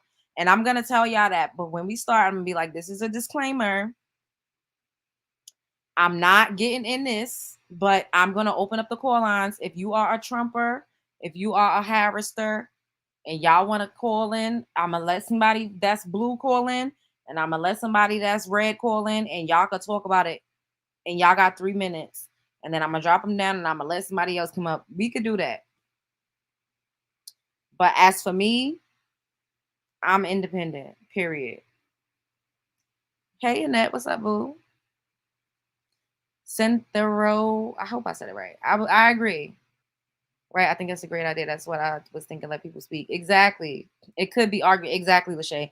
So I'm not going to get into, what I personally think, because I don't know what to think about anybody's policies because I'm not well versed on it. I don't even know what the fuck Kamala's policies are. That's why we together went on her site to see, and we didn't really see anything. Like, we hear what Trump says and what he talks about, but I need to see them.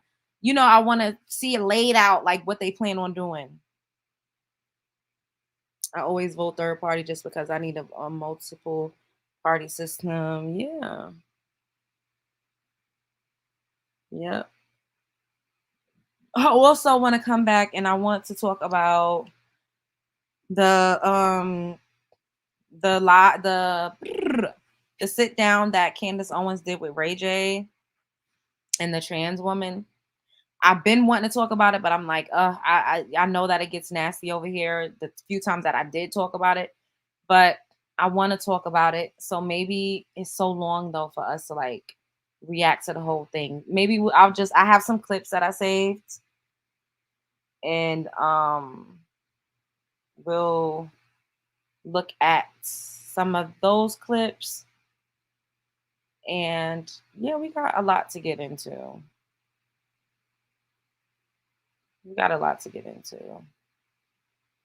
But I love you all so much. Thank you for joining me. I did not expect for this live to be so long. I know I'm a little passionate at times, but I don't mean any harm. There's no ill intent toward anybody. I always say it's not a freedom of speech chat, but it kind of is because I do allow people to say what they need to say, even if they have opposing opinions and thoughts and ideas. And I do this all the time in my chat. I do let people speak their piece. You don't always have to agree with me, but I just, I expect for you to be okay with me not agreeing with you as well. And I know that is where the discord comes into play with a lot of people, is because they feel like because I am on the platform that they could disagree with me and they could say whatever they want, but I'm not allowed to disagree with what they're saying. This is a dialogue. We talking to each other, so we were talking in real life. I wouldn't just let you tell me I don't agree with that and I don't like this and that, and I'm just going to shut the fuck up and don't say nothing and look the other way. That's unrealistic. That's not how conversations go. But if you get a little too crazy, then I'm going to get you on up out of here. Okay? She walks around with a White Lives Matter shirt on. Ciao. Oh, excuse me. I like how you let everyone have their opinions. Yeah. Everybody's entitled. I just think that some people get upset that I don't agree with their opinions. Like they could get up here and tell me, oh, you this, you that. And then I'll be like, well, I don't think this and I don't think that. And then they get upset and say, oh, I don't let people have their opinions and I can't take oppositional criticism. And I'm like, well, hold up. You just sat up here and told me what you think. I didn't block you. I let you get your shit off. But you just want me to shut the fuck up and listen to what you got to say. And that's not how this works. Yep, it's called conversation. People do not understand a conversation works 2 or 3 ways, depending on how many people they are involved in the conversation. That part, Mia, Trump means what he says. He said, get him in and you won't have to vote anymore. Yeah, I don't know what that meant either. That was weird to me. Like, what do you mean you don't have to vote anymore? Like, what the fuck is that supposed to mean? I think this will be good. We can educate each other, listen to a different perspective. You did block people. Yes, I did block people when they got to be too crunk. This is my chat. I'm not going to let anybody just say any fucking thing. I just told you this ain't a freedom of speech chat, but I do let people have their opinions and their thoughts. Now, if you get to be too crunk, then I'm going to block that ass. I am infamous for a block party. And I reserve that right as the Love Jones channel, the Love Jones show.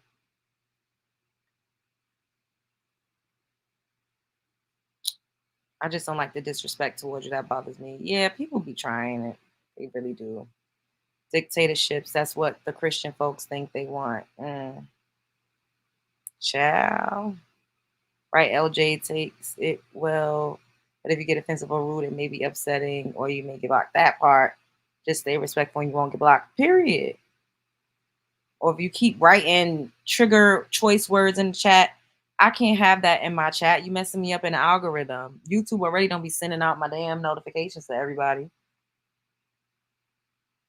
Dictator is what that means. Yeah, that's crazy. No. Honestly, I would respect Kamala more if she still was South Asian. If she still was saying she was an Indian woman. I feel like that would have been so fire. Like, that would have been so dope. Like, if she still was an Indian woman, I think that would have been fire. Because now it's like, can we trust you? You're lying about your identity. Like, you just legit pump faking and saying anything that you need to say. At least Donald Trump is real. No matter how crazy, bizarro, or whatever the fuck it is, he's a real person. What you see is what you get. I'd rather that than a person that's going to pump, fake, lie, scam, and pander and pretend to be something that they're not. You can't trust people like that. She should have just stayed the first Indian woman running for president. She should have just stayed the first South Asian woman. I feel like that would have been dope as fuck. Trump did well during his presidency and people still have Trump derangement. It's because of propaganda. And I think that's what I don't get. Like, people are acting like he wasn't already president. We didn't already see what he could do or what it would be like for him to be president. Under Biden, what happened? Outside of sending billions in aid to other countries, everything is through the roof. The gas prices, everything is fucking through the roof. The people have felt more emboldened to bum rush the bathrooms with their hard dicks. The goddamn immigrants is out here, like, and I'm all for a good immigrant. Don't get me wrong. I'm not saying that people shouldn't be able to migrate here. I just think that it should be done legally and it should be a better system in place. Like, thank you, babe, for the super sticker. Well, I'm telling you, LJ, that you're beautiful, smart, and an all-around amazing person. It's not up for debate. I appreciate you. Thank you. Y'all be showing me so much love. It makes my heart beam and burst with joy. We had no mask and no toilet paper. He meant they only have to vote this once because he can only have one more term. So he only needs them to vote this once so he can win. He isn't worried about the candidates. Oh, that makes sense, stars above. He tried to stage a coup. And Trump promised to keep men out of our sports. Yeah, that's not... I'm for that. I am. Exactly. And those other countries were not threatening us, that part. We weren't on the brink of a war. Like, they're legit. Do y'all know that young men are getting papers saying that they have to enlist in a possible war? Do y'all know that that's going on? Like, they don't have a choice. Either that or you can go to jail or you're going to be heavily fined.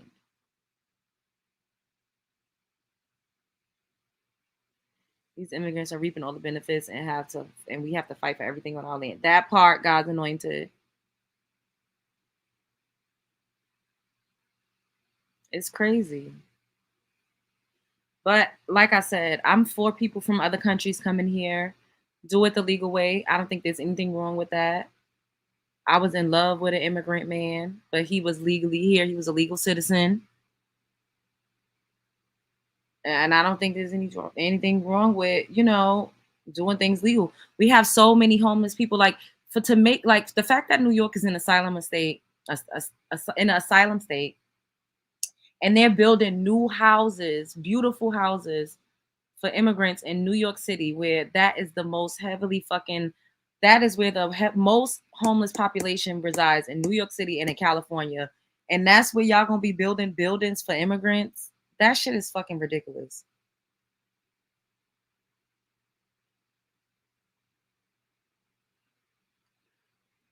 Excuse me. Hey, Novella.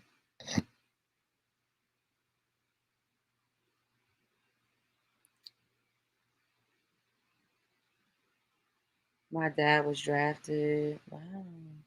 What situation is scary and terrible right now? Yeah. New York City and LA is forever changed. No desire to go there ever. It's crazy. The New York part is crazy. Yes. They're literally rallying and having fucking in Brooklyn, people are not having it no more because they're like, yo, y'all letting all of these immigrants come here with all of these fucking homeless people. Y'all don't understand. Like, if you get on a train in New York, it's so many fucking homeless people. There's so many panhandlers.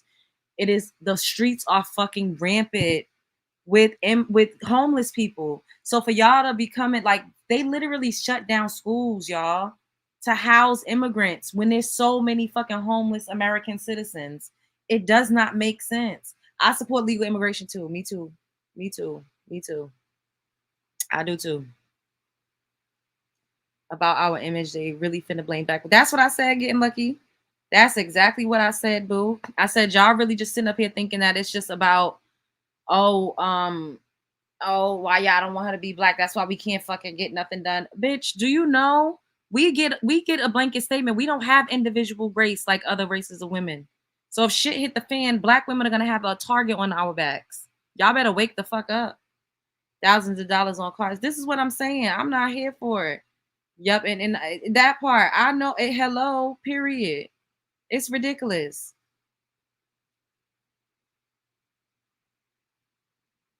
The parents are protesting in Queens because they're trying to open up asylums next door. Brienne, this is what I'm saying. Like, that is happening under the Biden-Harris administration. And I don't think that that's okay, especially with so many people impoverished and homeless in our country. Why the hell are we? And then you got to ask yourself why. When you look at who a lot of these immigrants are, it's a lot of men. It's like, are they preparing for war? Are they recruiting soldiers? Like, what are we doing here? Something is not right. Something ain't right, y'all.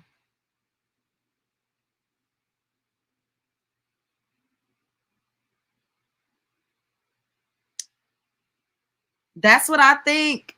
By fighting in a war. This is what I said. I was saying this to my brother. And that's why I feel like a lot of the people that are migrating here are men. Because what?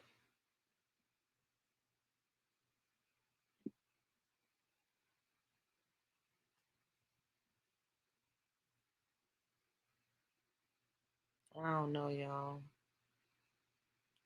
But I'm not against immigration. I'm not against legal immigration. I'm really not. I'm really not. Just so we're clear. But okay, I'm gonna go. We'll talk about this again since I see that y'all liked it. Some of y'all, even though some of y'all was mad at me, but that's okay.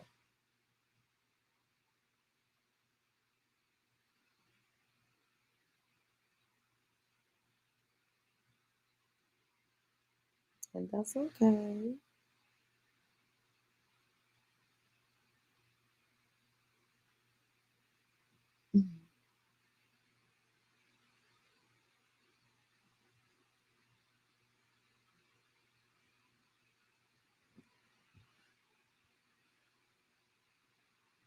That part.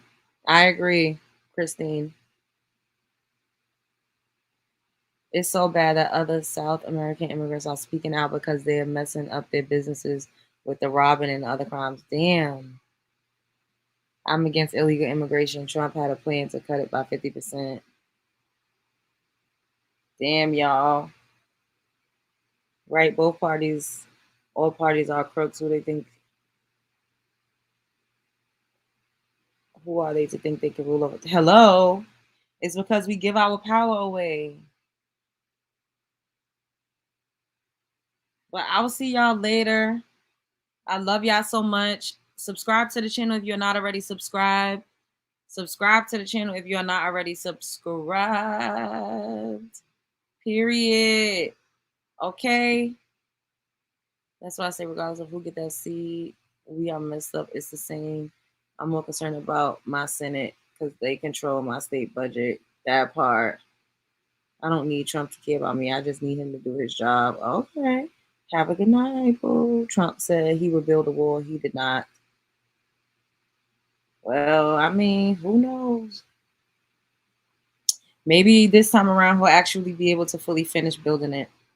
All right. Love y'all. Show up as her, be heard. Don't let nobody play in your face. You got this. You are a superstar, main character energy all day. Oh, yep.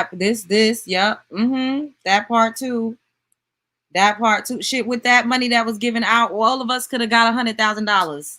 Every American could have got a cool $100,000 with all of the money that they gave to Ukraine. But anyways, let's I'm gonna go. Hey, bye, Novella. See y'all tomorrow. Spread love is the Brooklyn way. Be good. Open your eyes. Stay woke.